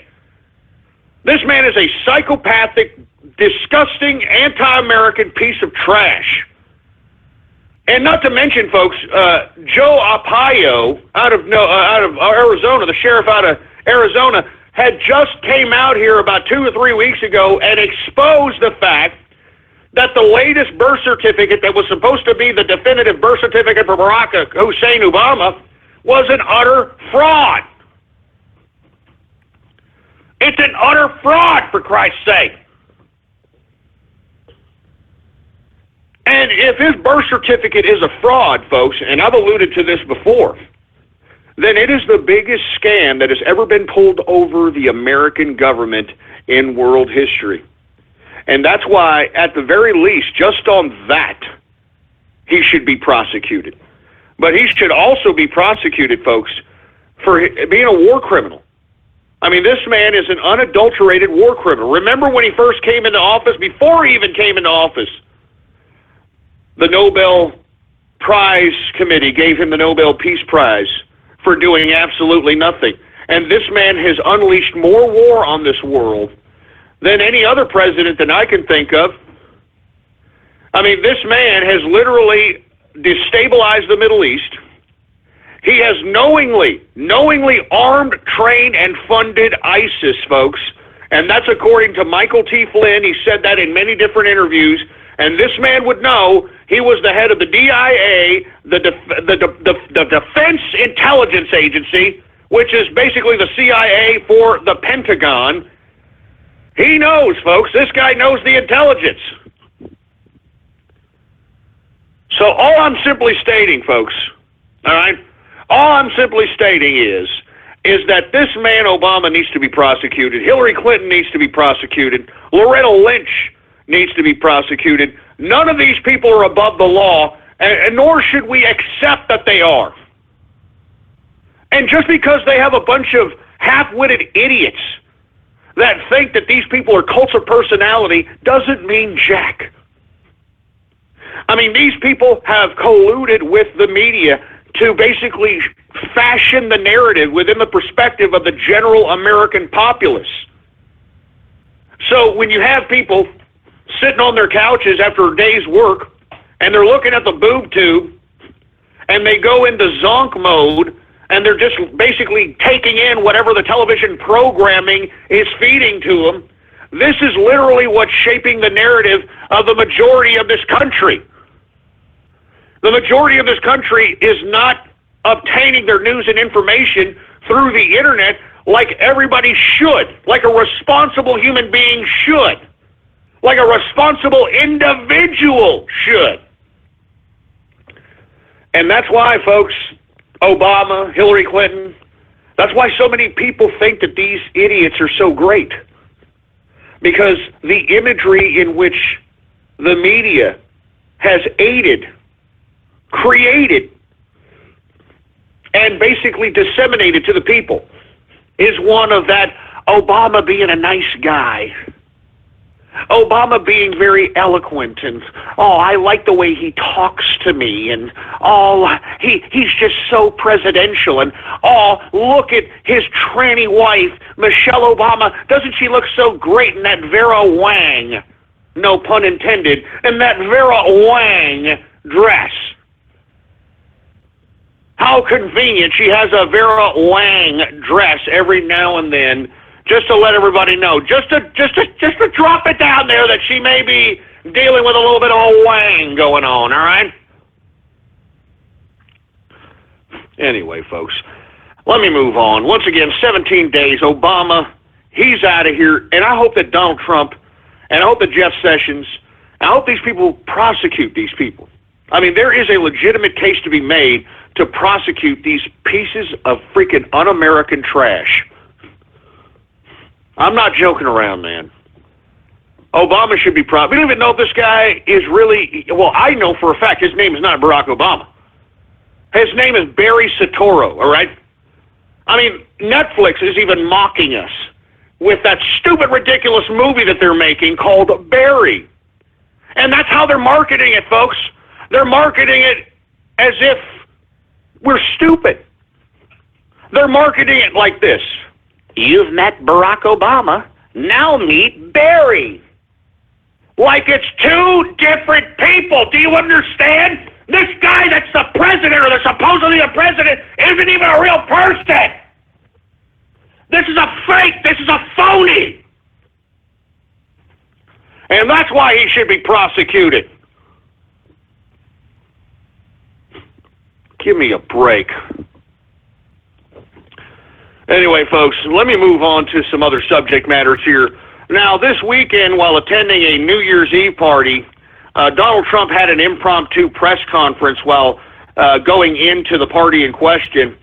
And the media was questioning him, of course, about the supposed Russian allegation, the Russian hacking allegations, and all this other nonsense. And Donald Trump alluded to the fact that, listen, I know a little bit something about computers that these people aren't telling us. I know some things, and basically kind of gave some ominous yet very vague words in what he actually knew. And when questioned again, Donald Trump alluded that we'll basically disclose something later this week, maybe Thursday, maybe Wednesday.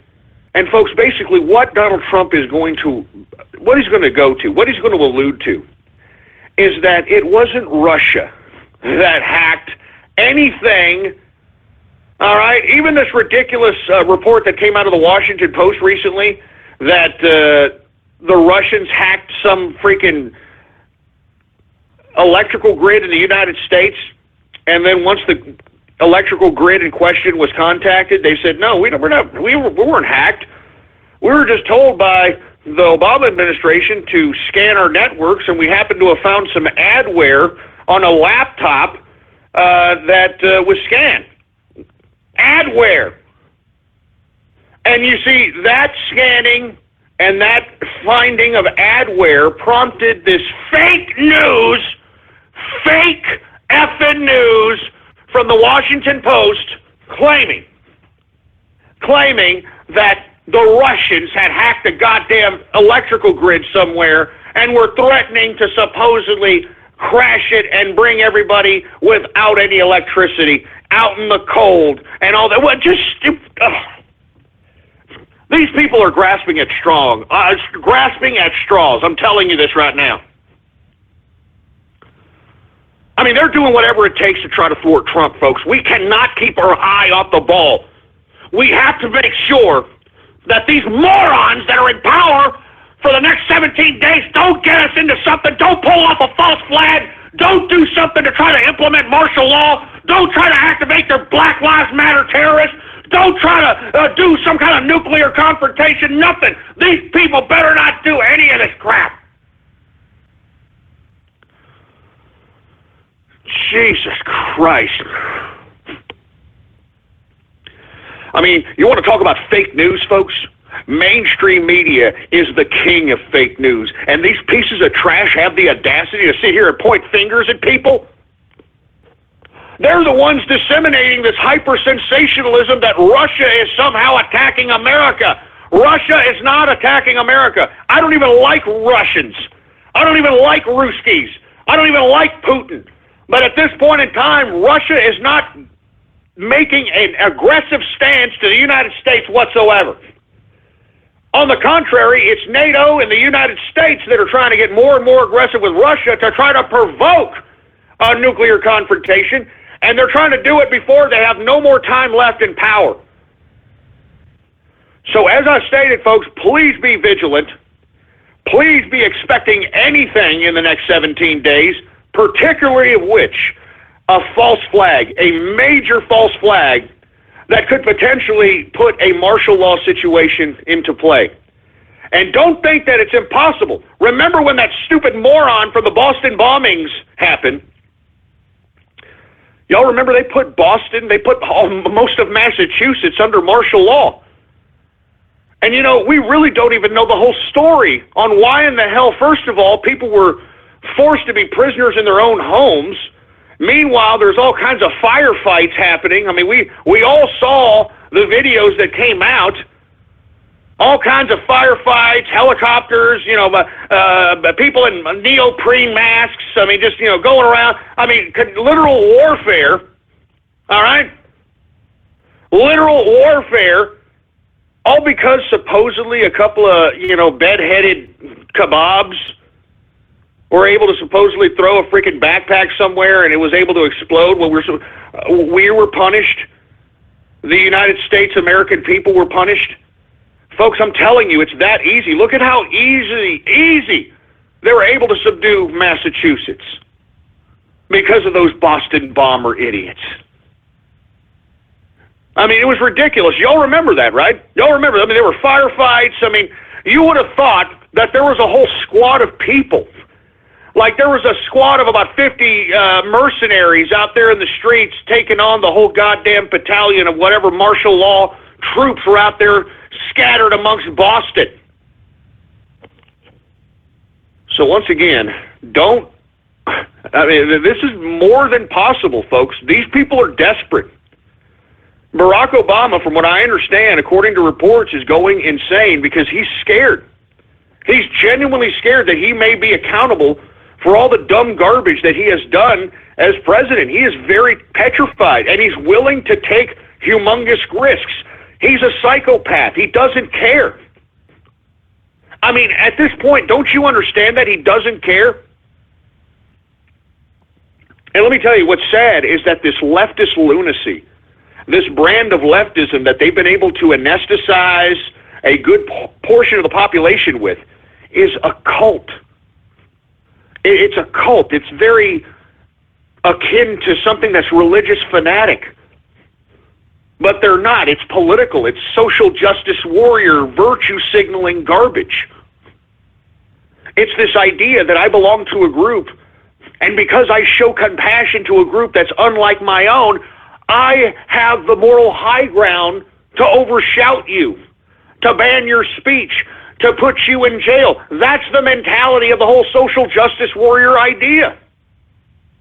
That they are the soapbox of moral high ground because they speak for the black strife, and if they happen to be white, or they speak for the trans strife, the gay strife, any social justice warrior cause. That's all it's about.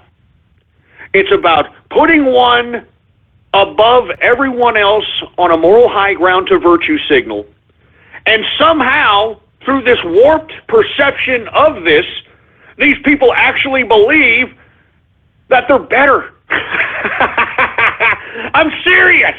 And because they think they're better, because they're virtue signaling, because they identify supposedly with the strife of whatever minority group, this is what enamors other people that are just as loser as they to get into these types of groups and do the same goddamn thing.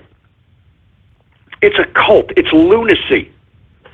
There's no rational thinking. Have you ever discussed anything personally, like face to face? Have you ever discussed anything with like these leftist lunatic liberals? When you put facts on the table and contradict everything that they say, they do one of two things. They either get very angry and belligerent, or they completely shut off. They completely shut off like some stupid petulant kid, you know?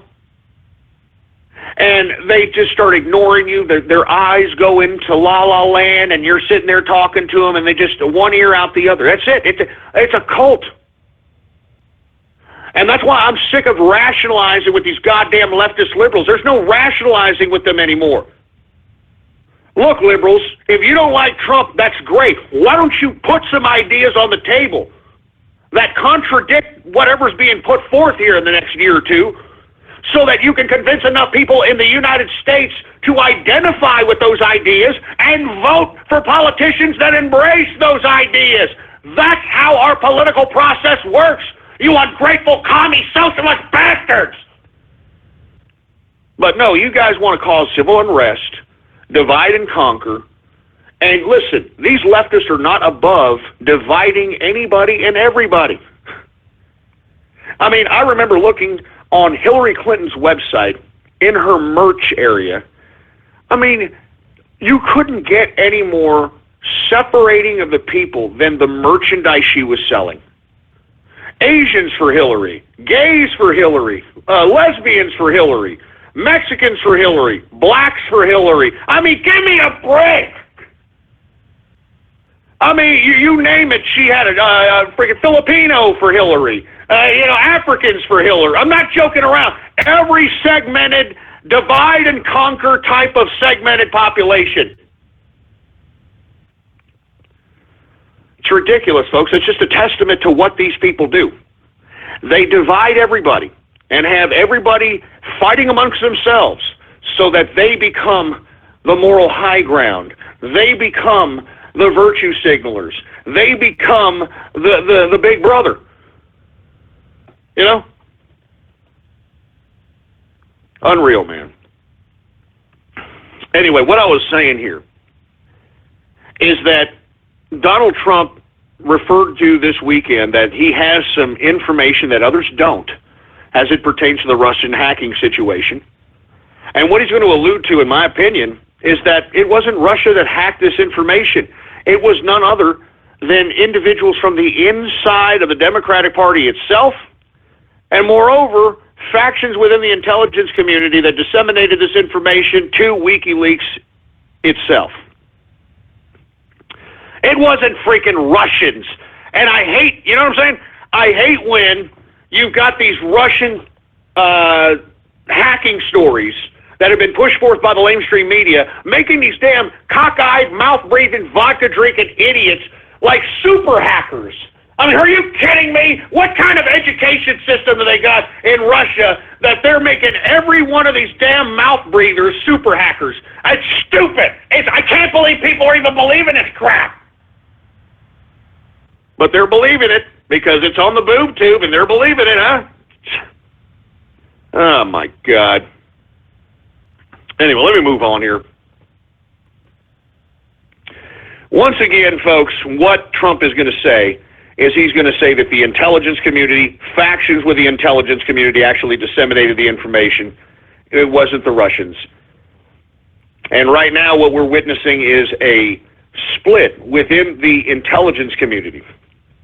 Because you've got factions within the intelligence community, particularly which the CIA, that is in charge of the globalist apparatus of this government, against the FBI, factions of other intelligence agencies, because these intelligence agencies and factions of the FBI know that what these people are doing is not in the interest of America. It's not in the interest of anybody but a bunch of unelected globalist, internationalist bureaucrats, and this is not in favor of America. So this is why we had a silent coup happen and basically forced these idiots, Obama, Hillary Clinton, the Democrats, to stand down.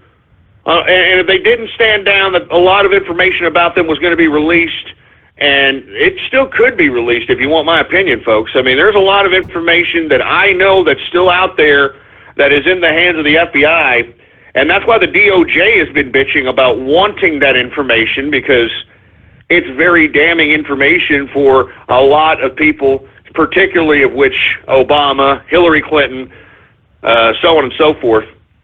And I think even Alex Jones alluded to this, so I guess I'll go ahead and say it since he put his neck out there.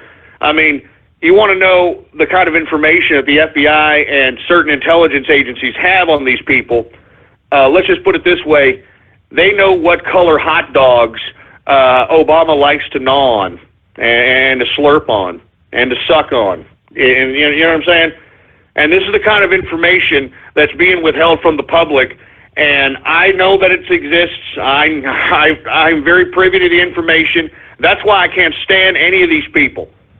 That's why we cannot accept Hillary, Barack Obama, any of the old Democratic apparatus. These people are criminals on the highest level. And this does not just include the DNC criminality. This goes to the Pizzagate scenario. This goes into child trafficking, child selling. I mean, I think that you people need to do your homework about these people. These people are sick. I think you need to know what happened to kids that out of Haiti. I think you people need to research all this stuff. I mean, this is not a joke. These people are sick. These people are sick. These people are Satanists. And look, whether you believe it or not, these people believe it, man. These people believe this satanic crap. And, you know, for you folks that are unaware, you know, people ask me, well, Ghost, why exactly do they think they're so great? I mean, what power does Satan give them? Well, Satan is not necessarily a figure or a material-based individual. Satan is a spirit in which, once you go over to a certain dark side, in which you watch somebody, an innocent kid perhaps, be brutally murdered, dismembered, and watch them suffer, cry, and that sort of thing. Once you go beyond that and embrace that and not fear it and not be disgusted by it and not be repulsed by it, but embrace it and have it fuel you, and fuel you in the sense of, hey, I can take this. I'm not bothered by this. As a matter of fact, I'm actually rather happy that this is happening. That's Satan. That's evil. That's going to the dark side, in which you, as a person, as an individual, takes appreciation in the utter death and destruction of others. And that's literally what these people have been doing for the past countless, I don't know how many years. I'm serious. I mean, this is what these people have been doing. These people are unadulterated Satanists, man. And as I stated a couple of shows back, whether you believe it or not, okay, let's say you don't believe it. Why exactly is everybody hating on Jesus? You know, if you want the truth be told, folks, why do you think Barack Obama funded and trained and armed ISIS? ISIS is going to the areas in the Middle East that have housed Christians, Coptics, and other Jesus-following type variants of religious sects, and literally went in there as ISIS and beheaded these people and killed these people, massacred these people. There's a Christian genocide going on right now in the Middle East. Nobody's even talking about. You know, there's one man that actually talked about this at the United Nations, and it happened to have been a Jewish man. So a Jewish man is more concerned about the Christian Holocaust that's happening right now in the Middle East as opposed to Christians themselves. And why is it that, you know, now, what was it, somewhere in Kansas somewhere, they're going to put up the Baphomet statue? They're going to put up the Devil's Ten Commandments. They're going to do all this garbage. And if they can't do that, they want to get rid of Jesus. They want to get rid of the figure of Jesus. Why? Why do they want to get rid of the figure of Jesus? I mean, listen, even if you don't believe in Jesus, even if you don't believe in what the hell he represents, why does everybody hate him? Answer me the question. Why does everybody hate Jesus?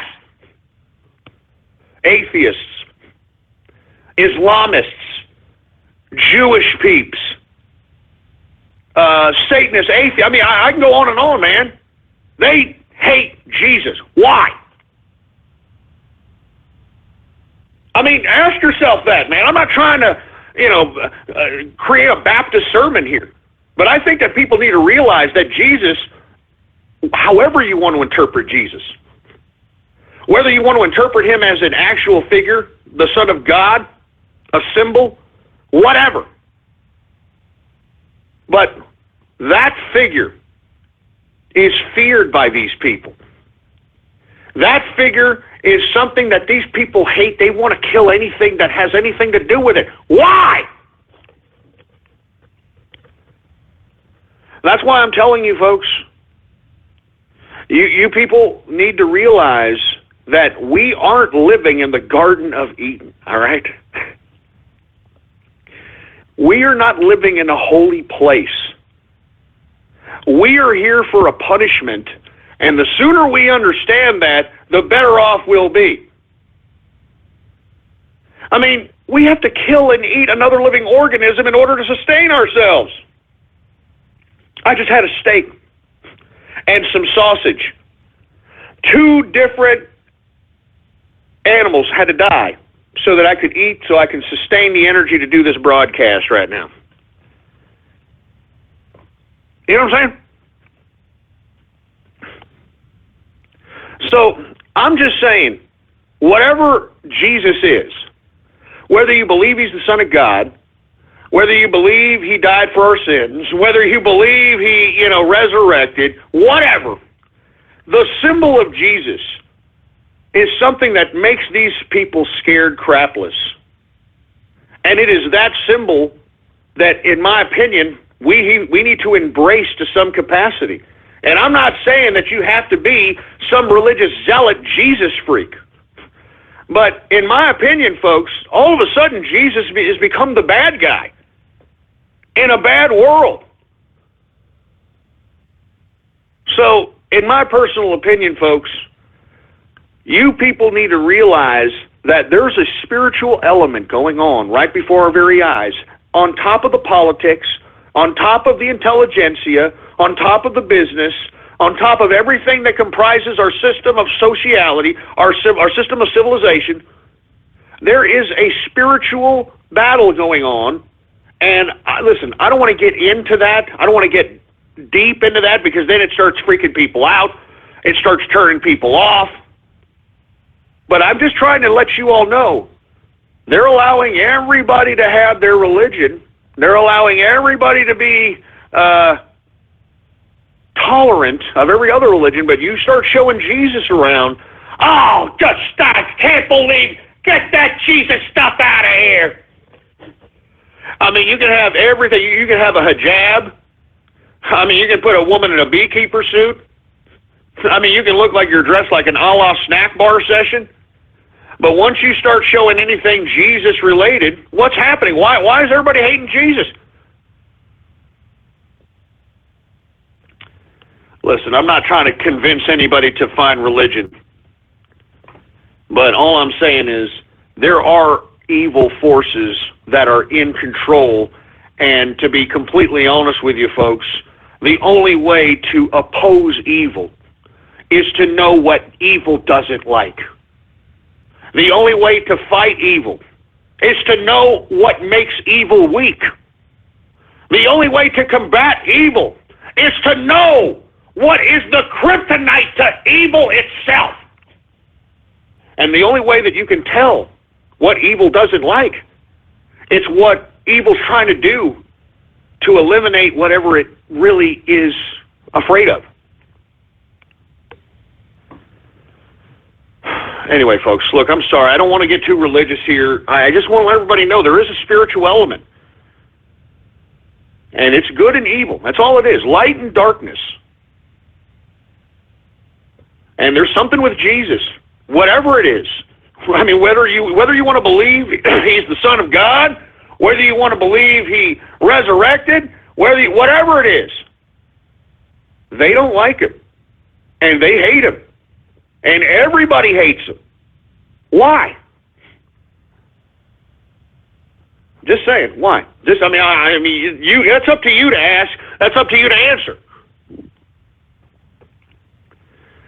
Anyway, folks, let me continue going here. We're running out of time. I don't mean to be going off on these diatribes here.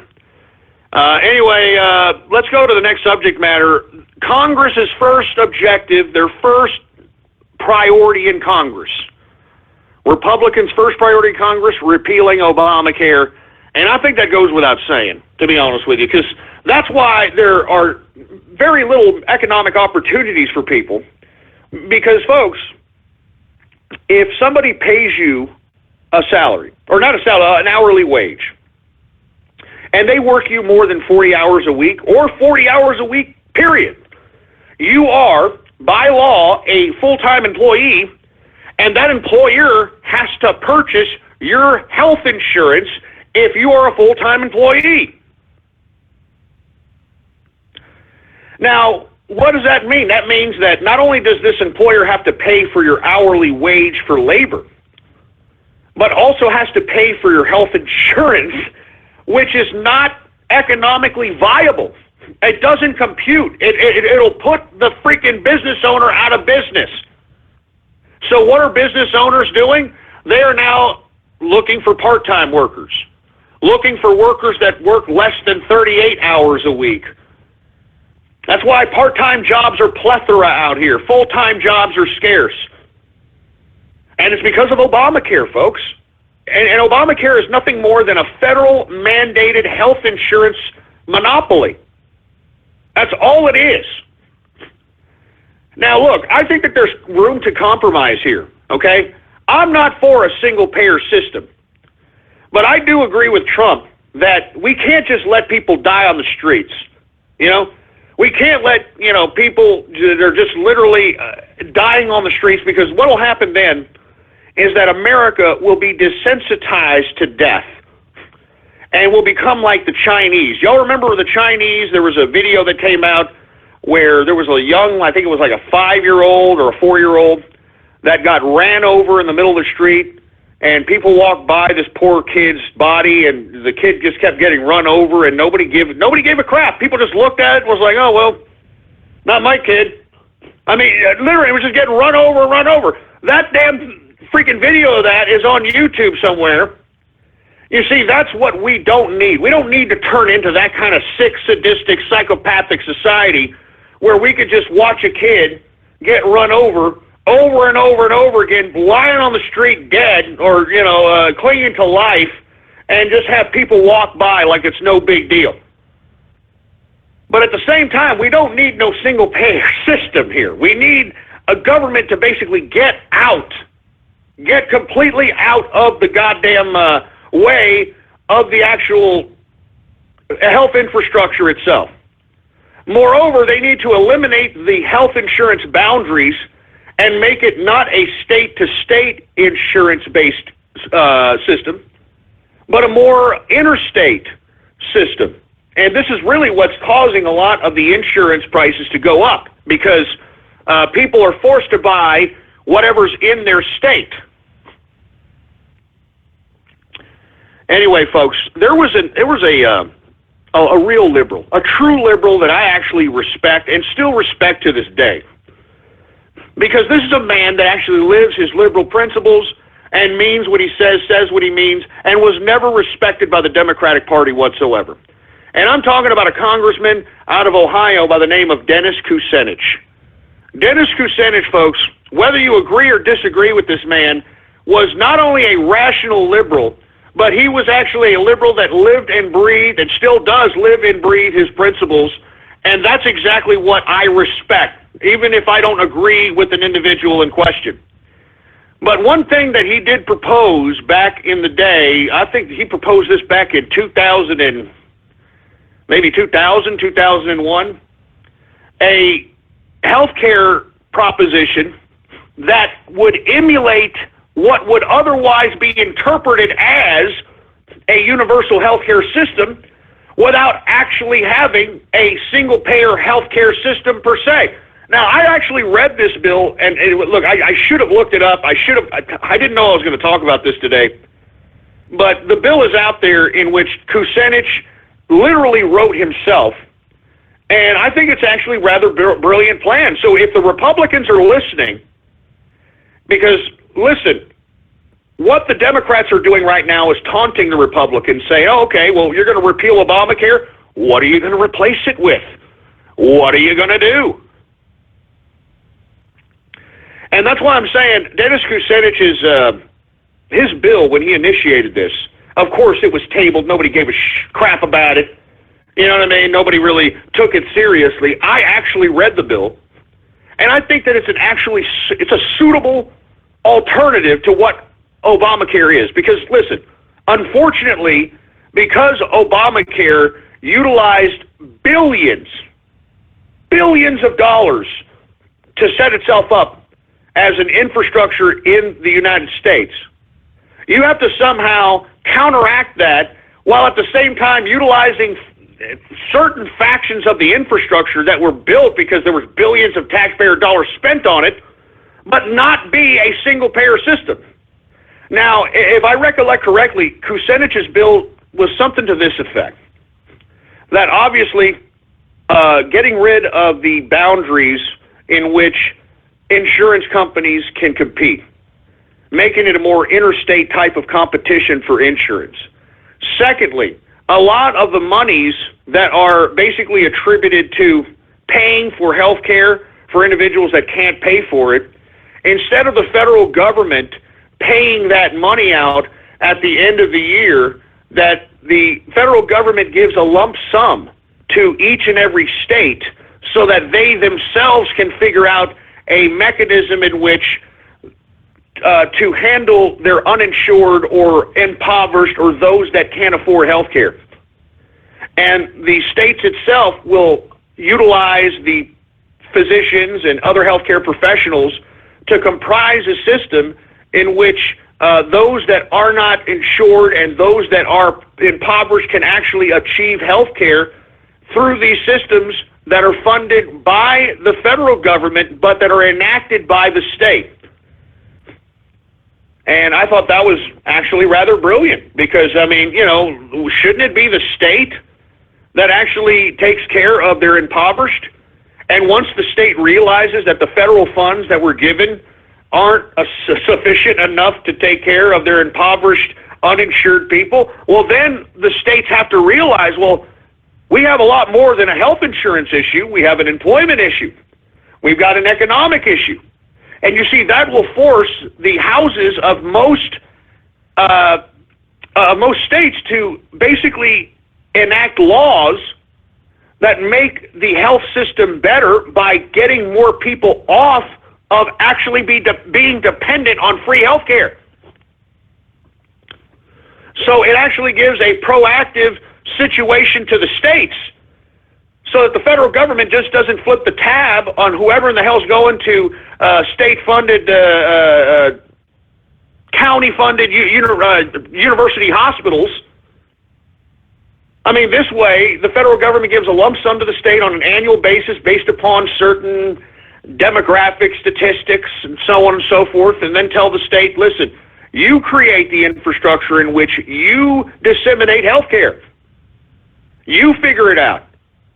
And you see, what these physicians will realize is that, look, we can't keep billing insurance companies. We actually have to take care of the poor. So what we need to do is we need to create a clinic-based infrastructure that is a proactive approach, because if they keep coming back to us, we're going to lose money.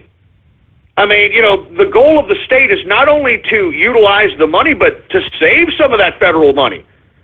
I mean, what if you don't have that many people that need free health care?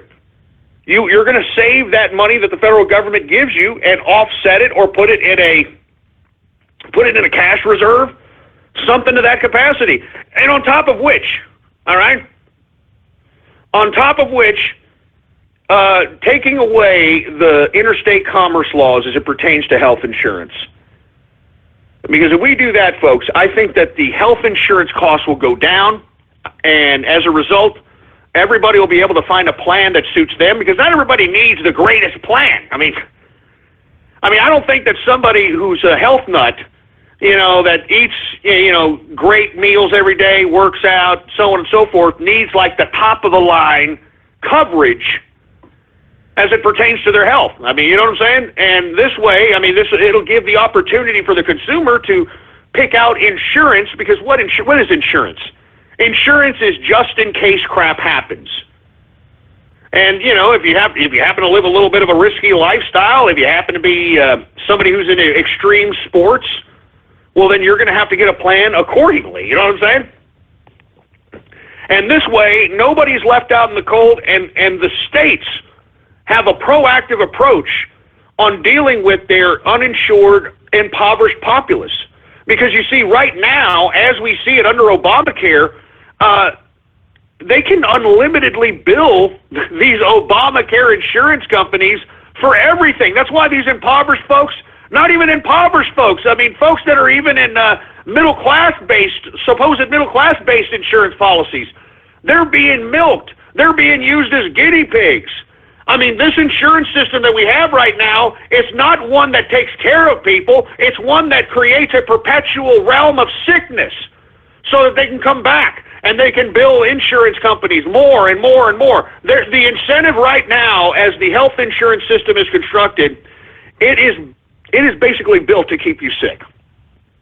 It is built to keep you sick. It is built to keep you coming back. It is built to keep billing your insurance agency or your insurance company on tests and referrals, and we got to do this, and we got to investigate that, and we got to give you this medication and all this crap. That bill that Kucinich initiated, and I forgot the name of it. I'll try to tweet it out if I find it later on today.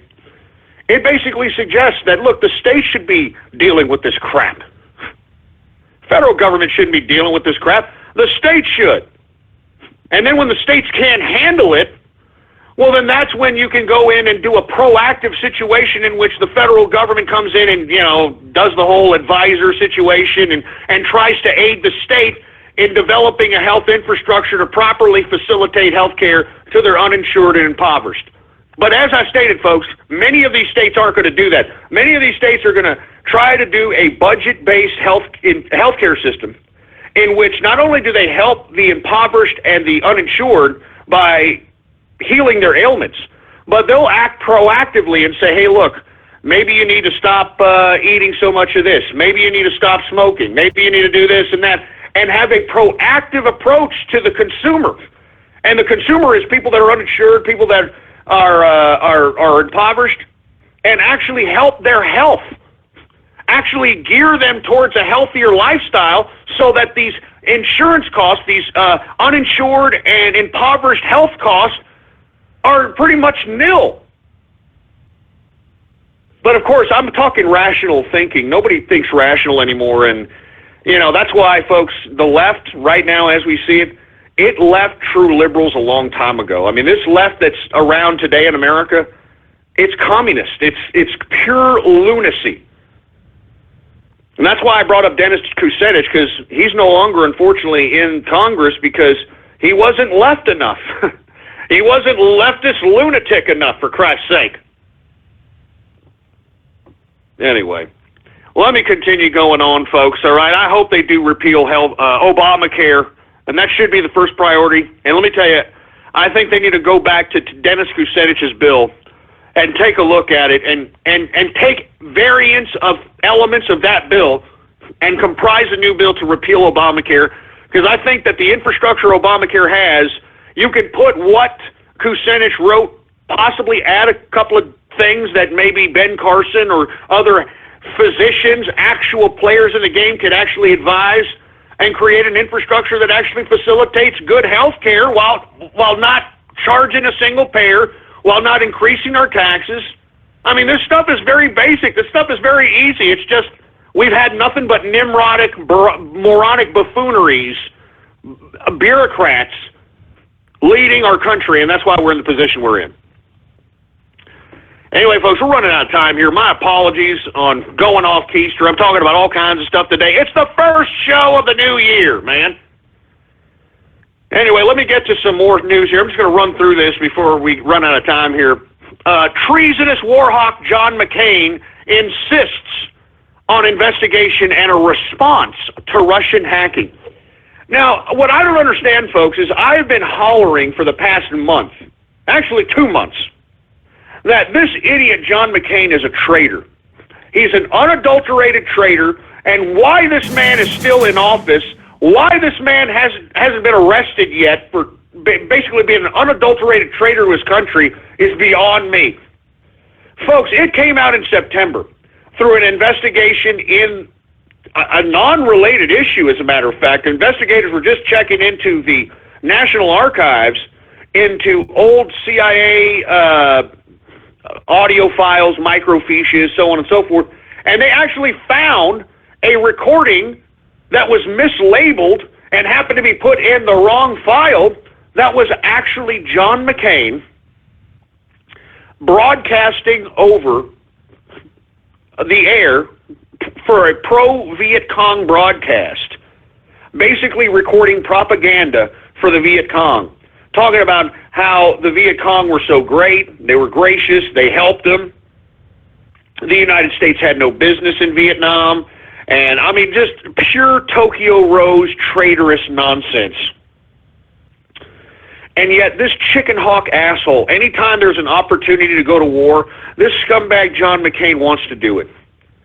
Remember when he ran for president in 2008, remember that? Remember he made that stupid, ridiculous comment about Iran? Well, my views on Iran are like that song, bomb, bomb, bomb, bomb, Iran. Bomb, bomb, bomb, bomb, Iran. That's what I like. I mean, this guy is a freaking war hawk, and he was a freaking traitor during the time he was a prisoner of war. John McCain, you're a traitor! You're a fucking traitor! Excuse my French, folks, but he's a traitor!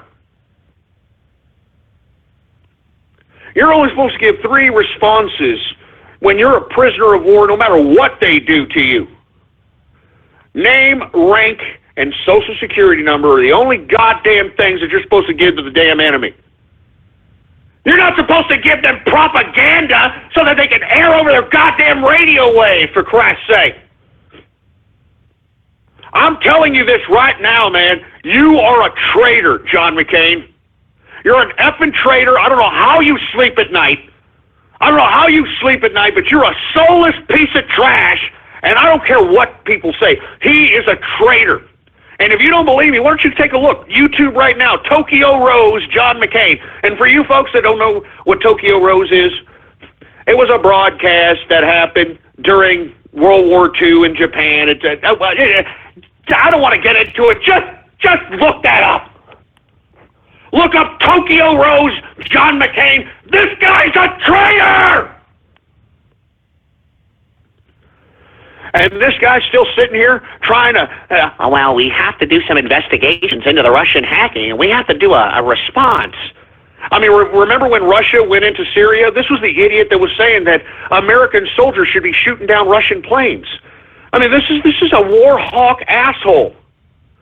He's a freaking traitor, man. I'm tired of this idiot going down as some war hero. He's not a war hero. Do you understand me? John McCain is not a war hero. He's a fucking traitor. And you can tell him I said that. And he wants to sue me. Go ahead. Let's bring out the Tokyo Rose recording straight from the National Archive, you scumbag. You're a freaking traitor. Anyway, folks, we are now in the third and final hour of the True Capitalist Radio broadcast. And, of course, I am your host, the man they call Ghost.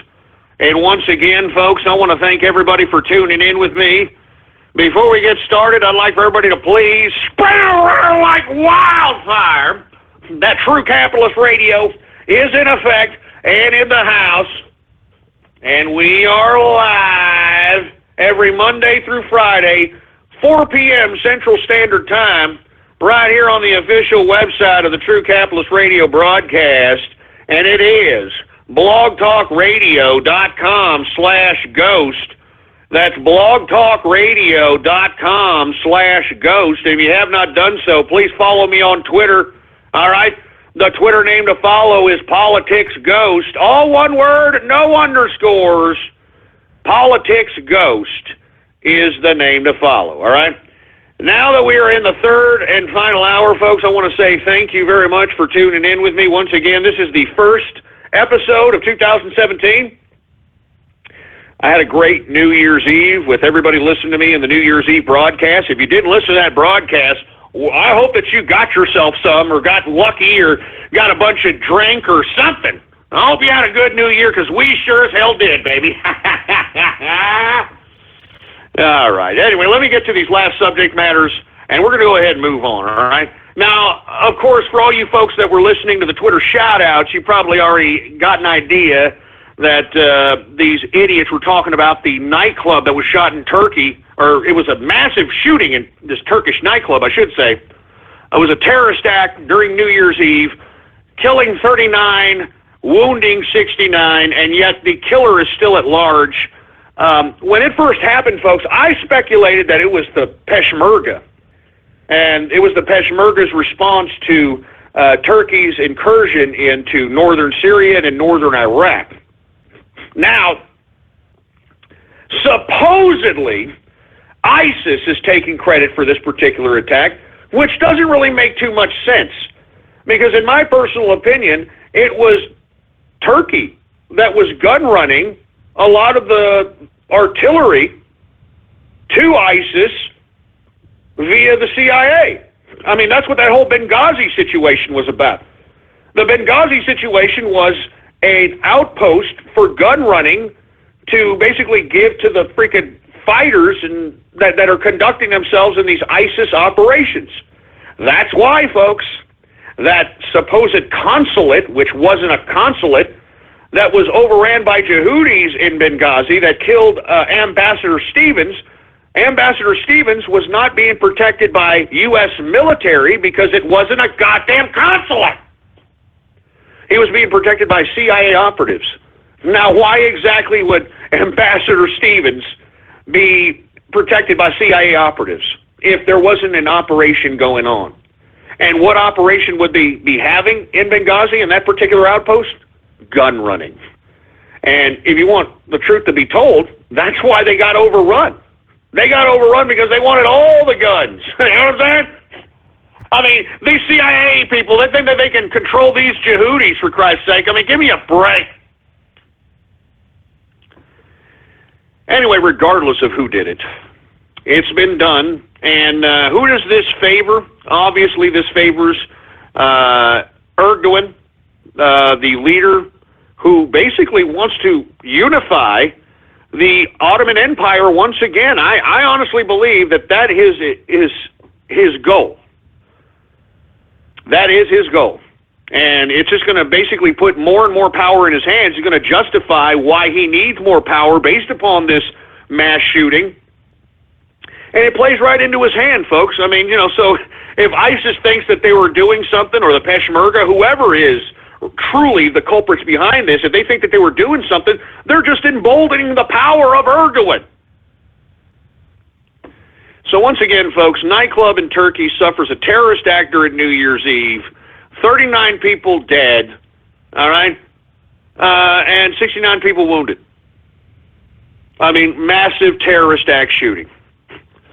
Anyway, folks, did y'all hear Pope Francis today? Oh, Jesus Christ, man. I'm sick of this googly-eyed Pope, man. I'm serious.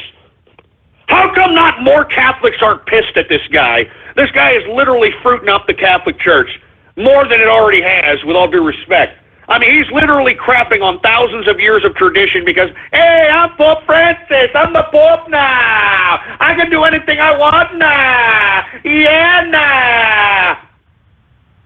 Stupid Pope, man. I do not like this Pope Francis. I think he's a piece of trash. And to be honest with you, this man, I don't like him. He's a liberal Pope. You can tell that he does everything that he possibly can to veil, promote socialism through the guise of religion, and I think it's very disgusting and pathetic.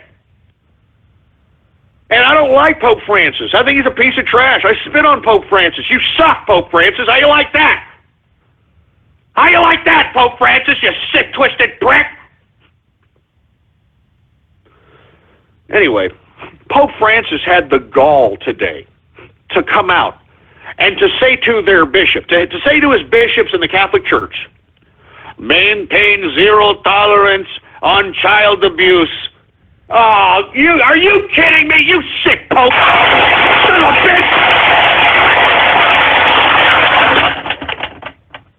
You son of a bitch! I wish this was your face! I wish this was your face, the Pope! I wish this was your goddamn face!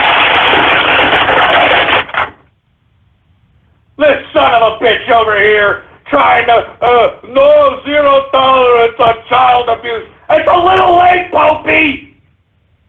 It's a little late. As far as I'm concerned, I think the Vatican should be raided for all the molestations that the Catholic Church has done throughout the world. That damn freaking apparatus, the Vatican, should be raided. It's morally, legally, and ethically justified. They should be raided to know what they know. Give me a break. Give me a break. Give me a mic. You got to be kidding me. The Pope is a zero tolerance for child abuse. Shut up, you stupid, ungrateful, fat, jelly-ass Argentinian meatball-eating idiot. What an asshole. I'm serious. I wish I could slap this Pope in his fat face, I wish I could slap him aside that googly-eyed face of his and say, hey, did God make that stop hurting? Huh? How about that? And then kick him right in the damn balls in that stupid dress he wears. Ah! Huh? Did God make that stop hurting here, Popey? I mean, let me tell you, it's not just this Pope. The last Pope wasn't any better. Ratzinger, the ex-Nazi.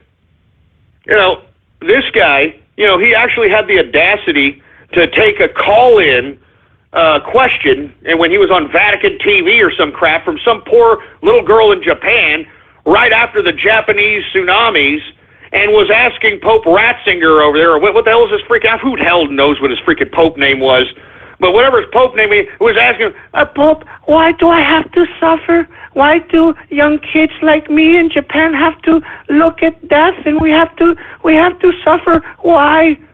and you know what this idiot said? This idiot Pope Ratzinger said, my child, you're suffering for Jesus. Oh, jeez. You know what? That's just great.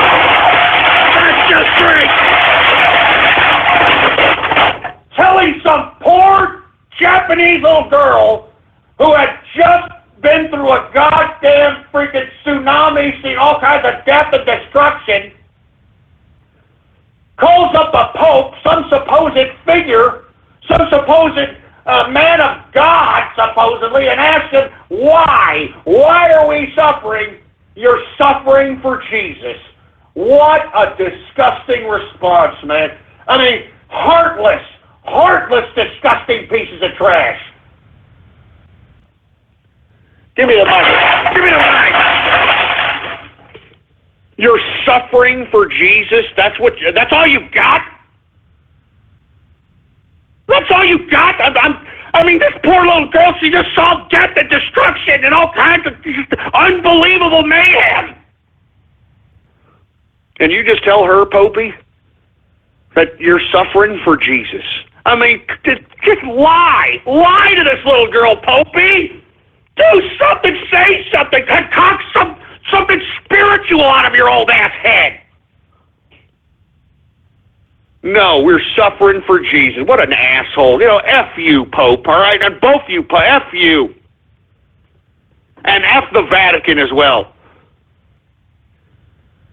Jesus Christ. Anyway, look, I'm going to move on from that, folks. Last but not least, folks, 2016 was the year of internet censorship. And I just want to make this small comment that internet censorship, it doesn't seem like it's going away.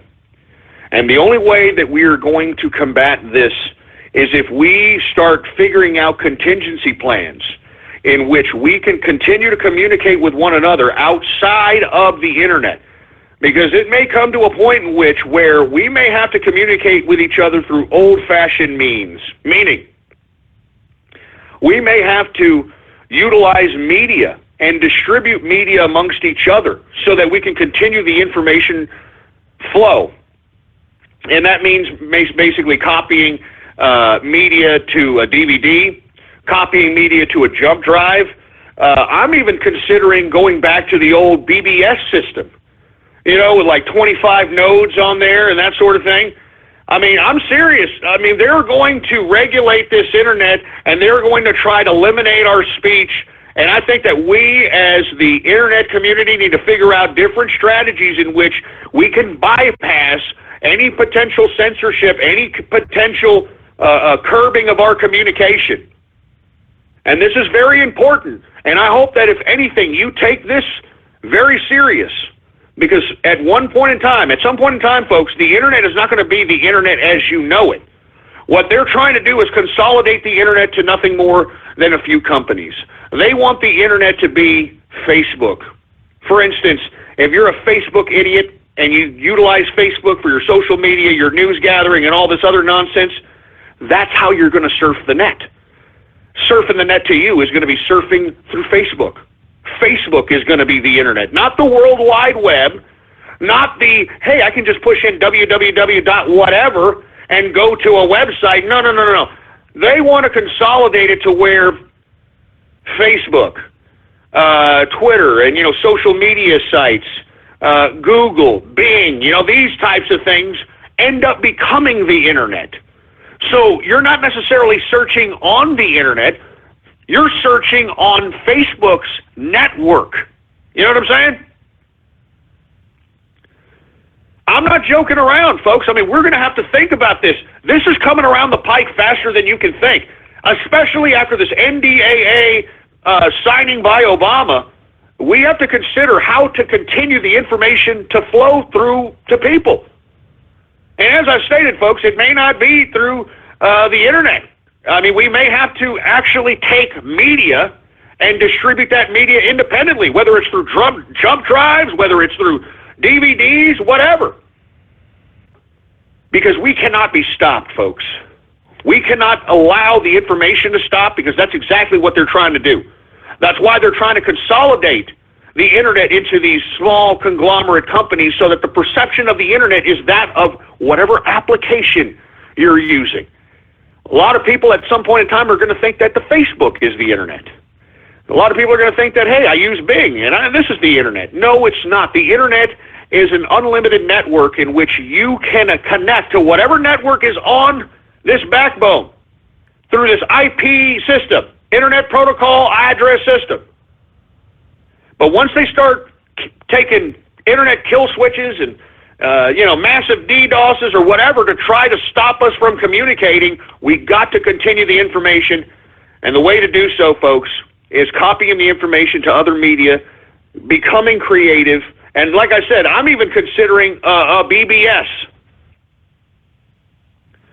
I'm not joking around, and you should consider it too. If you happen to have the means and the resources to have a BBS, which is nothing more, folks, than a computer system in which you have nodes in which you'd have to research how to do this. I don't want to get into the whole technicality of it. That enables you to have, 5, 10, 15 people on your computer at one time, and it's actually no different than 4chan, per se, bulletin board system. The only difference is that the network itself is on somebody's individual computer. And this way, any kind of information that's being disseminated in that BBS doesn't go past that computer. That computer holds all the information of everybody. So unless that computer gets raided, I mean, that's a pretty secure situation there. It's a pretty secure situation. Anyway, folks, I was going to talk a little bit about genetics versus environment as it pertains to race, because I think that's something that needs to be discussed. But we are running completely out of time. So what I'm planning on doing, I plan on basically talking about this tomorrow, because I think it's a very important debate that we need to discuss. We have a lot of folks that believe that racial genetics actually plays a sole part in how one develops as an individual. And, of course, I'm of the persuasion that it's all environment. The old Trading Places movie, you know what I mean? We're going to talk about that. Unfortunately, I cannot, I don't have enough time right now. So we're going to go ahead and do that tomorrow. So for all you folks that were looking forward to that, we'll go ahead and we're going to talk about that tomorrow. So make sure to tune in with us, 4 p.m. Central Standard Time, right here on blogtalkradio.com/ghost. Now, without any further ado, folks, let's go to everybody's favorite part of the broadcast, and I'm talking about Radio Graffiti! That's right, folks. Radio Graffiti, the part of the broadcast where the spectators become a part of the spectacle. All you've got to do is give me a call right now at 563-999-3791. And when I call on your area code, you've got exactly 3 to 4 seconds to say whatever it is that's on your mind. That's why we call this Radio Graffiti. And before we get started, folks, I want to remind everybody that we've only got 20 slots available left for the Inner Circle. And let me tell you, they're going like hotcakes, folks, and there's not going to be any more sale of these, folks. I'm serious. I'm not doing this again. So if you miss out this time, there ain't going to be another time. Because right now, what I'm going to do, 2017 is going to be the year of the Inner Circle, baby. You understand that? Not to mention, I'm creating a serious triangle within the Inner Circle. So that's even more intense. That's even more serious capitalism, baby. And I'm telling you, man, we are going to be an economic capital force. I'm telling you this right now. Anyway, folks, once again, if you want to be a part of the Inner Circle, get in while you can. The website to purchase one of the last 20 Inner Circle slots is at, and you can type this into your browser right now, ghost.market. That's right. That's what you type in on your browser, ghost.market right there. And go ahead and get yourself in on one of the last 20 slots. And for the Inner Circle members, we are going to have a meeting sometime later in the week, possibly in the weekend. And what I'm going to do is I'm going to email you guys to tell you exactly where the locale is going to be. so that we can basically have a little bit of a social going on and talk some serious business. All right? Talk some serious business. Anyway, once again, go ahead right now and type in your browser, ghost.market. It's going to be great, baby. This is the year of the Inner Circle. I'm looking forward to it. And once again, I want to thank those that just joined here. As a matter of fact, before I get to Radio Graffiti, let me go ahead and give some shout-outs to the new members of the Inner Circle here. All right? All right. Let's go ahead and let's give some shout-outs to the new Inner Circle members right now, baby, right now. We got Neon Midnight 02. We got Goldner Adler. What's going on? We got Capitalist Romanum. Excuse me. Jesus Christ, I'm stumbling over my own tongue here. We got Latvian Capitalist. What's going on out of Latvia? Stop reading my name. Okay. We've got Excalibur in the house. We got Mike Burville. How you doing, man? We've got Mark in the place. Commando Nando in the house, Argonian Capitalist in the place, Robert Xbox in the house, Big McLargy, huge, whatever the hell that's supposed to mean, and Godzilla. What's going on to Godzilla? We got Burnished Capitalist. We've got Peasant in the house. We've got Bender in the place, and the Just Workman in the place as well. Thank you all for basically being part of the Inner Circle. I want to thank you first and foremost.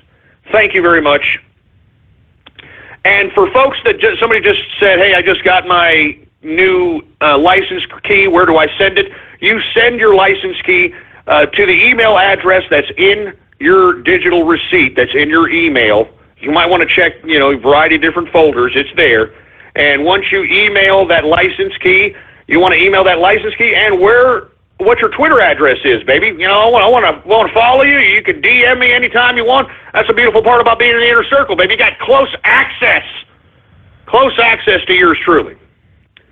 So anyway, without any further ado, folks, let's go ahead and get to Radio Graffiti right now. All right, who do we got here? This is the first Radio Graffiti call for 2017.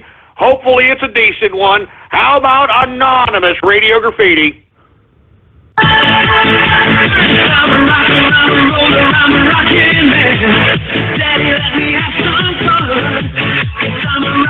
All right, well, that was a fruity one, for Christ's sake. How about Anonymous Radio Graffiti?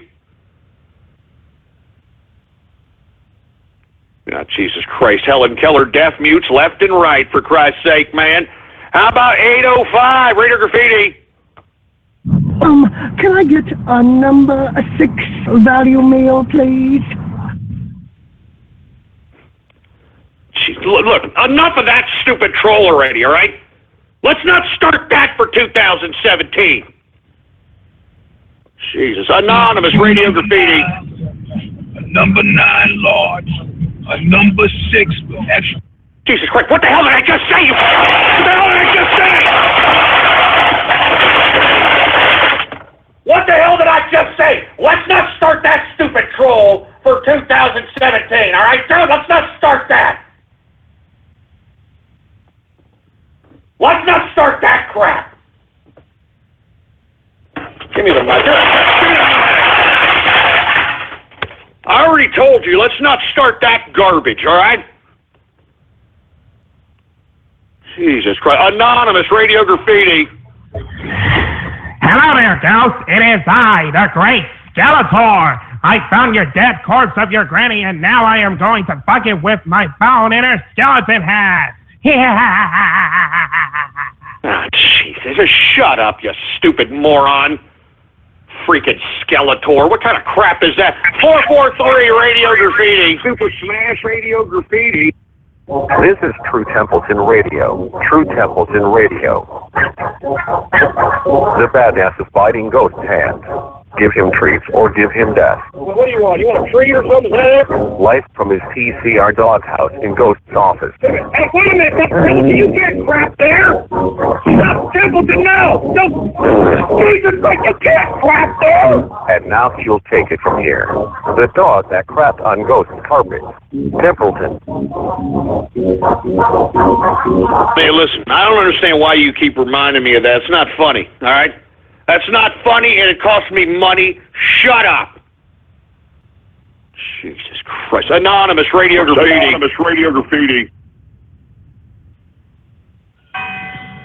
How about 666 Radio Graffiti? I, Cleveland Brown Jr., pledge my virginity to my dad, Cleveland Brown. You know how much I love you, Dad. I must have done something wrong. Serve the love every morning. You know, I think it's sweet that you gave your... Shut up. Jesus Christ, man. 909 Radio Graffiti. Hey, Ghost. You want me to get an order of a McNaught burrito with rice in it, a large Jewish pizza with triple the Jew, a large bag of Mexican chips with double the dip of Spix, and then a... Such stupid idiot. Shut up! Look, shut up! Shut up with that troll already, you sack of crap! Shut up! Shut up with that stupid troll already, you sorry sack of crap! Shut up! Jesus. You know, I already see that this is going off to a bad first show for 2017. I can already see that right damn now. Jesus Christ, man. I'm telling you, I'm going to cut this show short, for Christ's sake, if you keep this up. I'm going to cut this show short, for Christ's sake, you keep this crap up. Anonymous Radio Graffiti. Ghost, it's Flutter Guy. Why don't you join me in the bathhouse and suck my dick, suck my dick, suck my dick? Shut up, man. I mean, this is sick, man. You guys are getting sick with this crap. 347 Radio Graffiti. Hello, Ghost. This is Roldy. I have a question.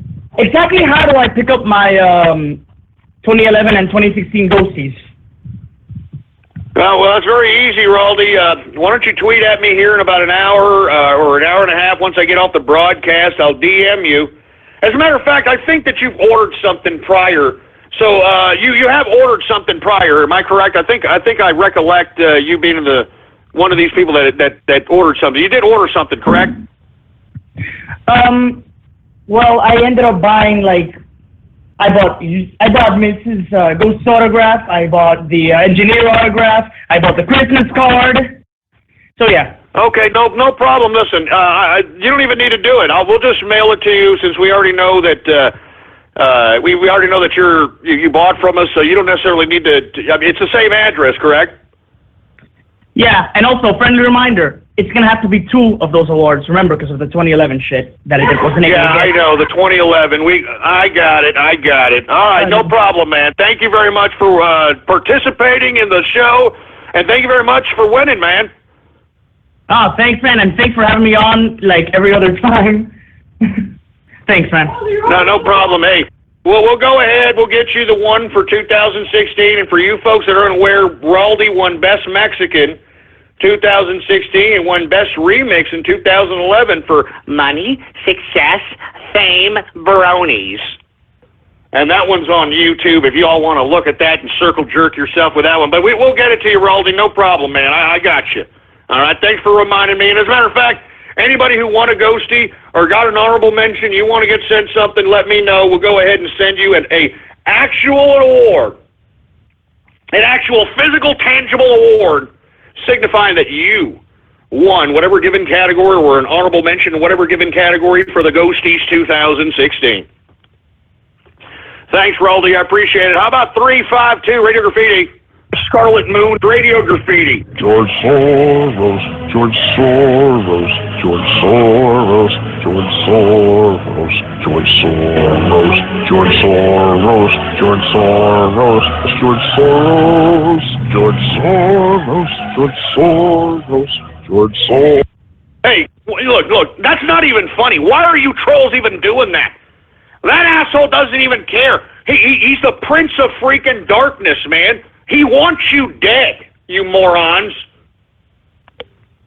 Good God. How about anonymous radio graffiti? My name is Cleveland Brown, and I am proud to be right back in my home. That's stupid. Get it off, for Christ's sake. We're not making that a meme, you son of a bitch. Anonymous radio graffiti.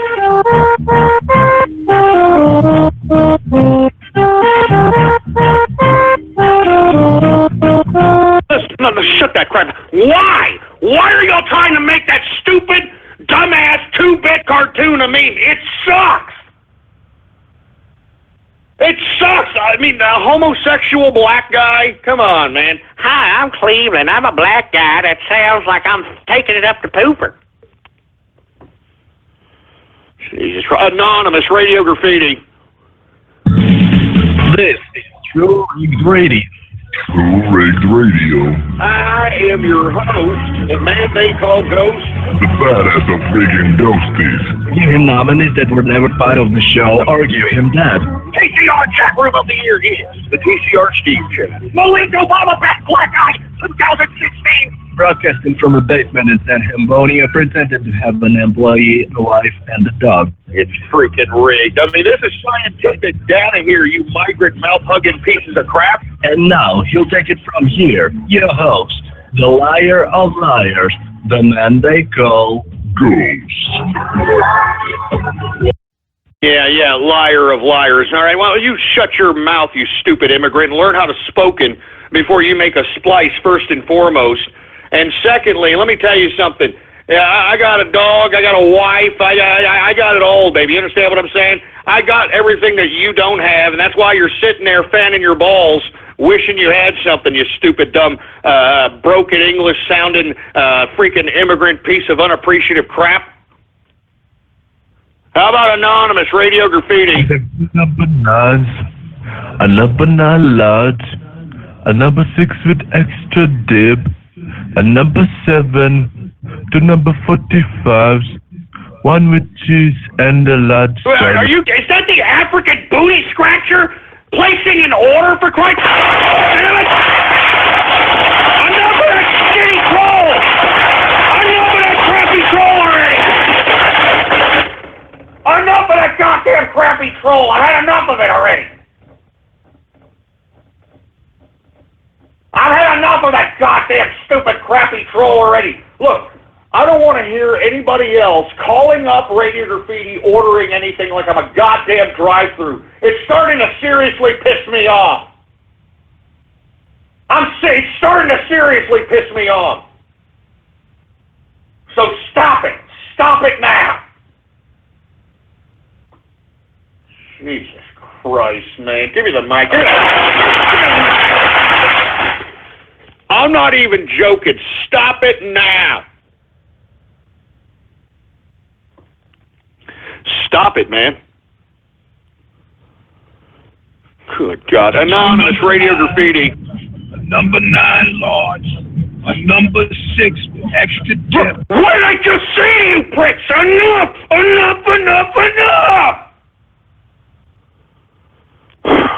Jesus Christ. 609 radio graffiti. Now let's get to the best Ho-Hum 2016 Ghosty Awards. And the winner is... Oh my God. The winner is Dormy Sweet. Bravo! Yeah! I love Ho-Hum. That's right. Shut up, you stupid. Look, no Tohu merch, no references to Tohu, none of that hammy, sick, twisted, cartoon fetish crap. Enough. Jesus Christ, man. Give me the mic.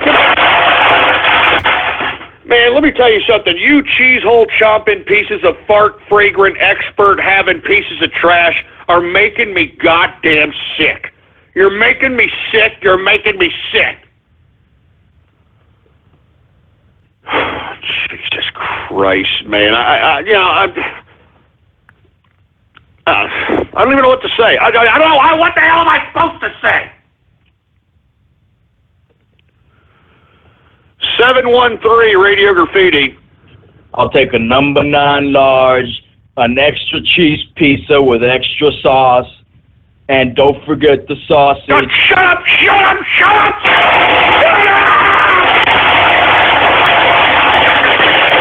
Why don't you all just shut up? I know what you idiots are doing. Why don't you all just shut up already? You want me to end this broadcast, don't you? You want me to end this broadcast early, because I'll do it.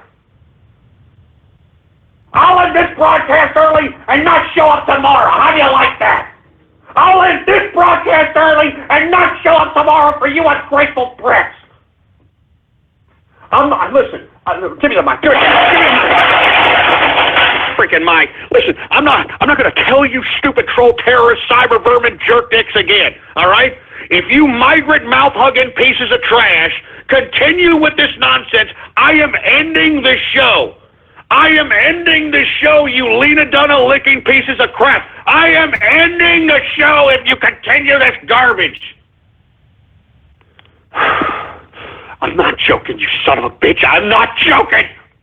I'm not joking. 813 Radio Graffiti.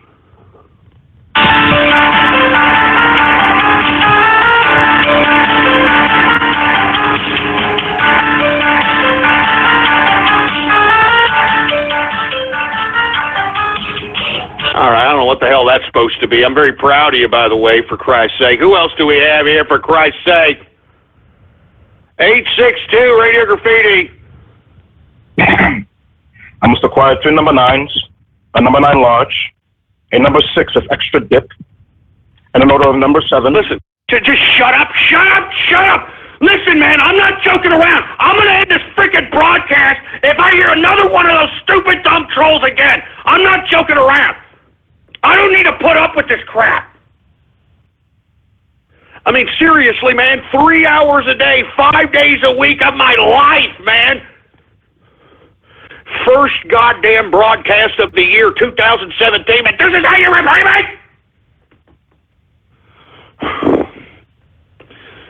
Jesus, listen, don't do it again, don't do it again, don't do it again! Jesus Christ, man. 352 Radio Graffiti. Hello, Ghost. This is Big Macintosh here. I'd like to order hay fries, a hay burger, and a hay shake. Yep. Yeah, blow it out your ass, you fruit bowl, all right? Shove it up your ass. 209 Radio Graffiti. I'll have 2 number 9s, a number 9 large, a number 6 with extra dip.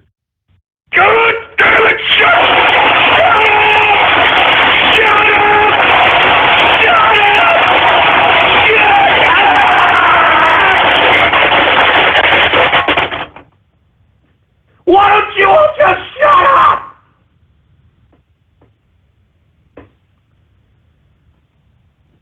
Why don't you all just shut up with this stupid troll? God.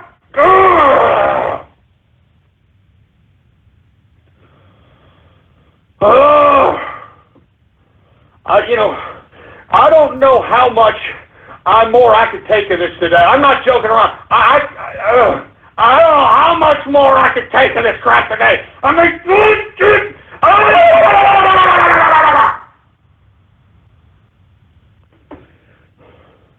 I don't know how much more I could take of this today, man. I'm not joking around. I'm not joking. Give me the mic. Give me the mic. Son of a bitch. Jesus Christ, I got a freaking mess in this joint because of you people. Jesus Christ, man. Look, I'm not joking around, man. The next one, I'm gone. The next one, I'm out of here. I'm out. I am out.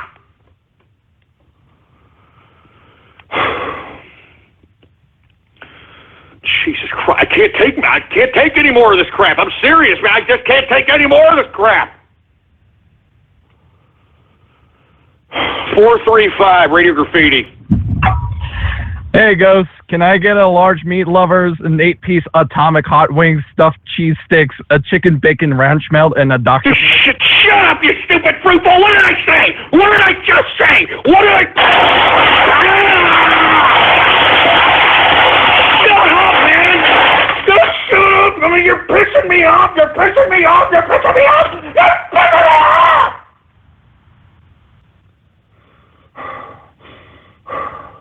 You're pissing me off!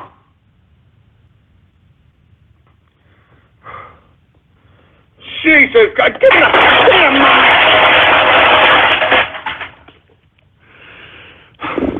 Look, enough of this crap! Enough of this crap!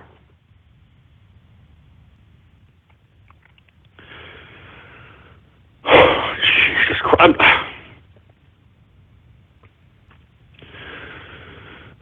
Jesus Christ, man. I can't take any more of this crap. I'm serious. I just can't take it, man. Anonymous Radio Graffiti. Helen Keller deaf mute. I mean, Jesus Christ. Hey, get it straight. Anonymous Radio Graffiti.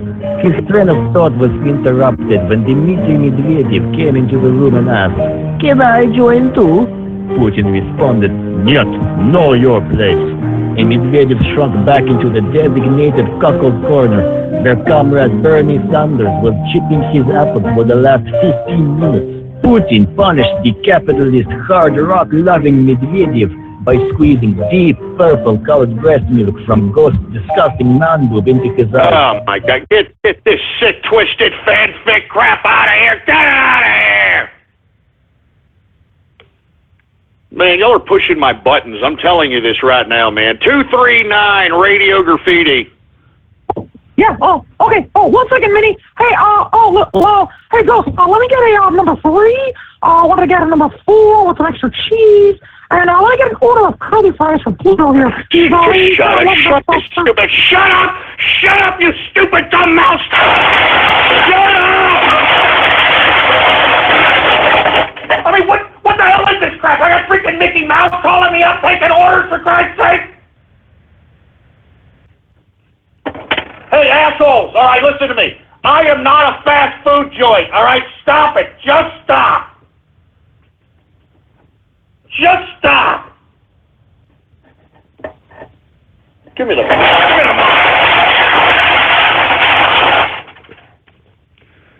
I'm done, man. I'm serious. I am done with this garbage.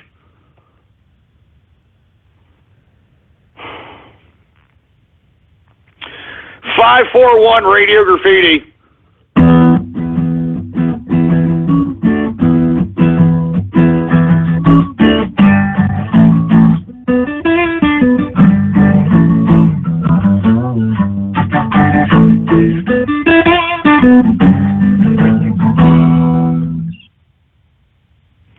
Hey, that's pretty good. I think that was Godzilla once again playing the guitar. What's going on, man? Good to hear from you, as a matter of fact. How about 321 Radio Graffiti? Hey, Ghost, what's up, man? I just want to say thank you for the Christmas card. Happy New Year. I've been busy capitalizing. I haven't gotten a chance to call in a while, but keep up the good work, man. I love you. Happy New Year to everyone. Hey, thank you very much. I appreciate the kind words for a change, man. I got all these goddamn troll terrorists and cyber vermin out here. It's good to hear, a friendly face out here. I really appreciate it. Thank you very much, man. How about Anonymous Radio Graffiti? Adolf Gosler was a great man who lived up to his name. And he traveled one day, and when he came back, he gave me 2 number 9 large, number 6 extra tip, number 7 to number 45. Yeah, shut up, you stupid moron. Shut up! You can't even say it with a straight face because you know it's stupid. Just shut up! Man, this show is about to end. I can already sense it, man, because I'm not putting up with this garbage. I'm not joking around. I'm not putting up with this crap. 403 Radio Graffiti. Hey, Ghost Pro Honky here. Hey, I just wanted to say rest in peace to Johnny Rebel, the only truly sad death of 2016. Also, hey, I wanted to ask you a question, man. When are you going to release the autographed beer cans? That's a very good question. I'm actually going to release them here in the sometime in January. Okay. Once again, I'm just trying to get the logistics on those things because it's actually a kind of a bulky piece to ship. So I want to try to get it to the lowest common denominator so that I don't have to, put the cost of shipping and the cost of materials to ship. I don't want to put too much of it on the consumer, man. So that's what I've been trying to deal with as of late. But I know everybody's looking forward to those cans, and I will get to them as soon as I possibly can. No pun intended. Thank you very much, though, for asking, man. And believe me, they'll be up here sometime this month. We're just trying to figure out the cheapest logistics way possible to be able to distribute them without it costing so much on the shipping end. Anyway, 973 Radio Graffiti.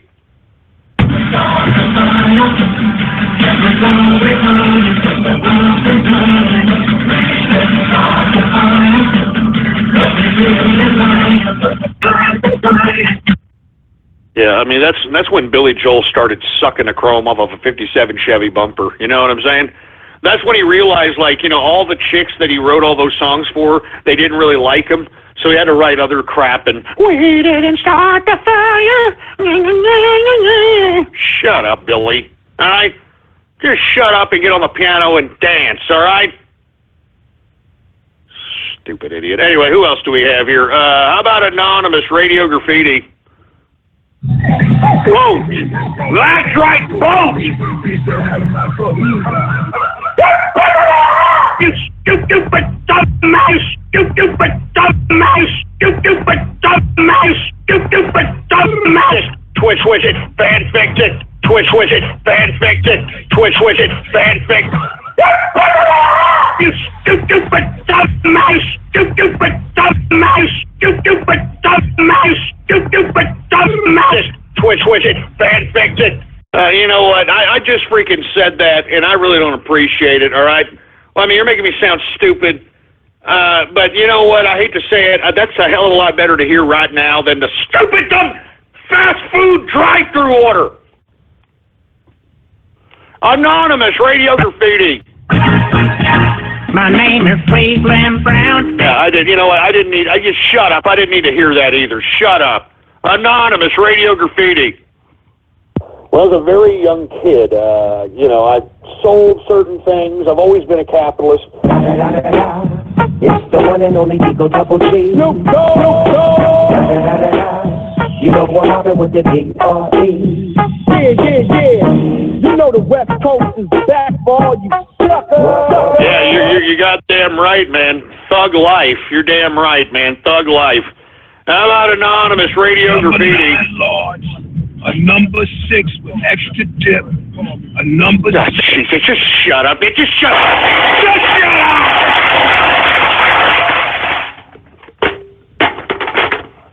I'm telling you, man, I'm getting sick and tired of this crap, man. I'm just getting so sick of this garbage, man. I'm getting so sick of this goddamn crap. I mean, what am I supposed to do? I don't know. How am I supposed to conduct this goddamn Radio Graffiti if they're going to continue doing this crap? It's not funny, all right? It's not funny.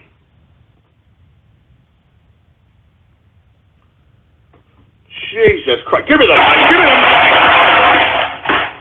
Jesus. You know what? I am glad that there's 11 minutes left in this broadcast.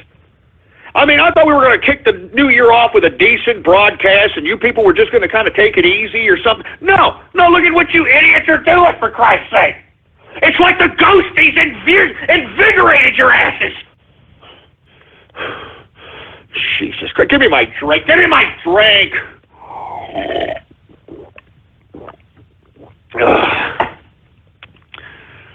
Oh, my God.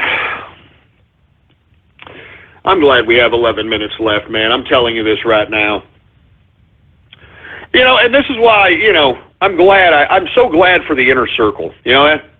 I mean, these are my friends. They're my family. I'm glad. Anyway, folks, let me go. 10 minutes left. Let's see what we have here. Hopefully somebody has a little bit of a heart and just stops with this nonsense. And just let's end the Radio Graffiti kind of chill, man. God damn it. Anonymous Radio Graffiti. Number 9, a number 9 large, a number 6 with extra dip, a number 7, 2 number 45s. Shut up! Who is this African booty scratcher? Who is this asshole?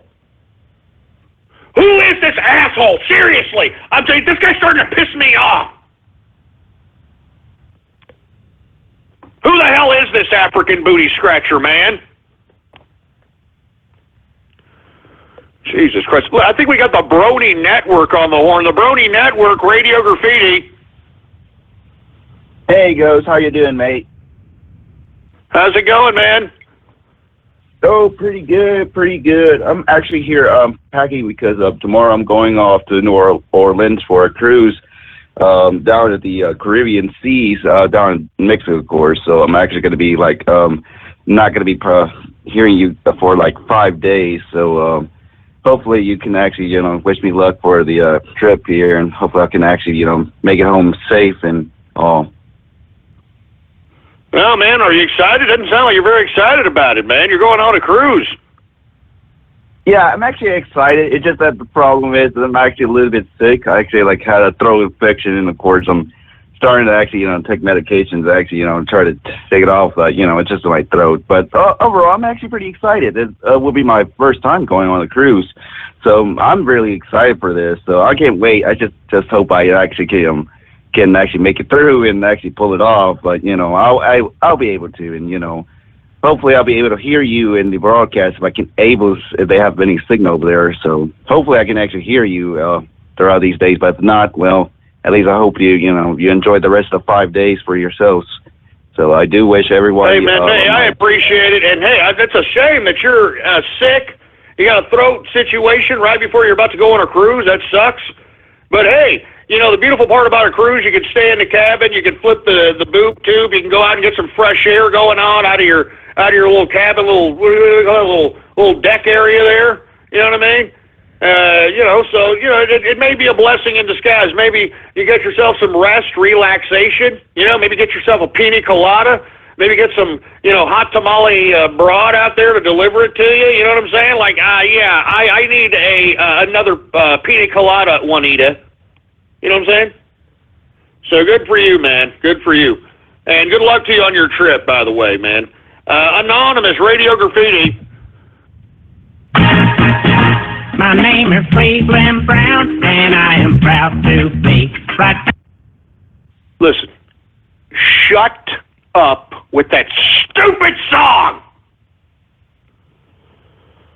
Anonymous Radio Graffiti. Mr. Sev, Radio Graffiti. Hold on a second. Donald Trump, what are you doing? Oh, shit. Oh, Christ. Oh, Christ, no. No.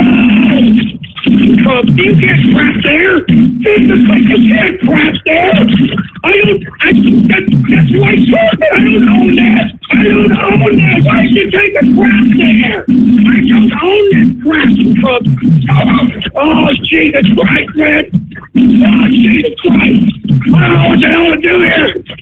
I don't know what the hell to do here. I'm on 800 steamer. Stanley Steamer, your certified cleaner. You sick son of a bitch!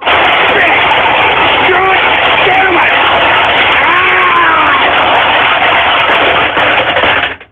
That was sick! That was disgusting! It's sick! And how dare you! How goddamn dare you besmirch the name of Donald Trump on this broadcast? How dare you? How dare you besmirch the name of Donald Trump on my broadcast? How dare you? You sick son of a bitch. That was sick, man. That was sick. Give me the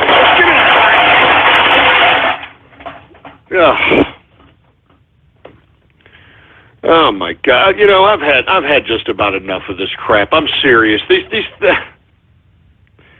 I've got 5 minutes left, for heaven's sake, man. I mean, I'm going to take a couple of more, and let me tell you, if any of these goddamn calls are anything what I think they're going to be, I'm gone. I don't need to put up with this crap. I don't need to continue. I don't need to broadcast all the way to the very goddamn end for you freaking freaks. Anonymous Radio Graffiti. Just do it! Don't let your dreams yesterday instead tomorrow. Just shut up with the freaking Soviet Union national anthem. Shut up! Anonymous Radio Graffiti. Big Mac McDLT, a quarter pounder with some cheese fillet, a fish, a hamburger, a cheeseburger, a Happy Meal, McNuggets, tasty golden french fries, regular or larger size of salad, shepherd garden, or a chicken salad, oriental, big breakfast, egg, muffin, hot cake and sausage, maybe biscuits, bacon, egg and cheese, or sausage, Danish hash mushroom, for dessert, hot apple pies and sundaes, 3 varieties of sausage. Are you just shut up? Are you kidding me? Why are you all doing? I just don't get this freaking meme. It's pissing me off. I'll tell you that. I'll tell you that right now. It's pissing me off. But I don't get it. I mean, you guys are sick in the head. Anonymous Radio Goddamn Graffiti. I have 2 number 9s, a number 9 large, a number 6 with extra dip. Gee, here's this African booty. You know, I'm done with this. I'm done with this. I mean, I'm done. Stick a goddamn fork in me. I'm done with this garbage. I'm so done with this crap. I mean, I thought this was going to be a decent first 2017 broadcast for the new year. And here we are, we're still going with this troll terrorist and cyber vermin crap. Oh, God, man, my stomach hurts, man. You're making my stomach hurt. Give me the mic. Give me the goddamn mic. You troll terrorists are burning a hole in my stomach, man. You're driving me to drink. I mean, I can't take this for Christ's sake, man. I mean, I'm jaded for Christ's sake, man. I mean, I'm depressed. I can't believe that you people can't give me just a slight bit, a small bit, a slight bit of goddamn respect. Just a slight bit of goddamn respect, man. That's it. That's all I ask from you, stupid, ungrateful internet twats. Just a tad bit of respect, man. But no, I can't even get that from you people, man. I give you 3 hours of my goddamn life. You understand that? I mean, you understand what this show takes? It takes at least 2 hours preparation, 3 hours to broadcast, and that's 5 days a week, every day of my life. And I'm telling you something, nobody, and I repeat, nobody in the broadcasting industry, nobody in the broadcasting industry has the energy that I have. No one can go 3 straight hours without taking a goddamn break with the intensity and the fury and the passion as this man right here. I am the hardest working man in broadcasting today. I guarantee it. There's nobody working harder in the broadcasting game than Ghost from True Capitalist Radio. And you want to know why I'm doing it? I'm doing it for the people. I'm doing it for the people. I'm doing it for the capitalists throughout the world. That's why I do what I do. Not for you troll terrorist bastards that are sitting here trying to make a fool of me. I do it for the capitalist, because as I stated, this is a capitalist revolution, and the manifestation of the capitalist revolution is Donald Trump, folks. And when Donald Trump takes command of the United States in 17 days, the capitalists will have taken control of state power in this country, and you are going to see a different American government. You are going to see a different America. You're going to see a capitalist America. This is our time now. This is a capitalist time. The country now belongs to us. And all you leftists and communists and socialists, you're just going to have to sit there and shut up and take it and eat it. Eat it! Eat it! You're just going to have to sit there and take it and eat it and shut up. This is our time now. This is a capitalist time. This is a capitalist revolution. You're goddamn right.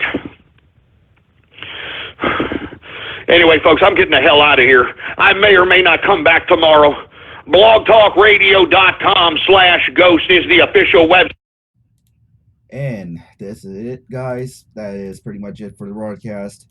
I just want to say thank you, everybody, for coming out. Of course, you know, I have a very throat situation going on, so I want to make this quick. Yes, I'm going on a cruise, and yes, I'm going to be off for 5 days. But that doesn't mean the BN Theater will not be streaming it, of course. It will be relayed with the Blog Talk website embedded. So if you guys want to come back to the BN Theater, it will have the Blog Talk website embedded, thanks to my mod, Winif. So please, guys, if you like, just come back to this chat room. And if you liked it, well, I guess you did, because, of course, you know, it's a new start of the new year, new chat room. I'm glad that you guys actually like it.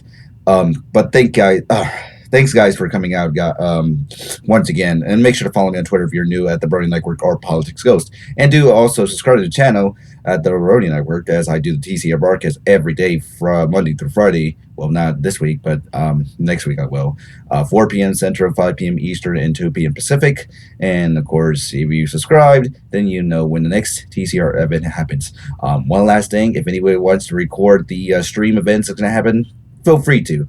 Of course, like I said, it will have the stream, the website to be embedded with the TCR Blog Talk website, which will work. Of course, it will work. So that's why it's really awesome. Even though I'm not gonna be able to host it for the next 5 days or record it on the archives, at least somebody couldn't actually take over for those 5 days if anyone wished to. But thanks again, guys. I will enjoy my cruise. Thanks for everything, and I'll see you guys next week. And I mean next Monday, hopefully, if of course I couldn't live through this. It's gonna be an amazing time for me, and it's gonna be one of those moments that I will never forget, and I will never forget everything. Thanks, guys. As always, I'll see you guys on the next TCR broadcast. Later, guys. I'll see you guys next week.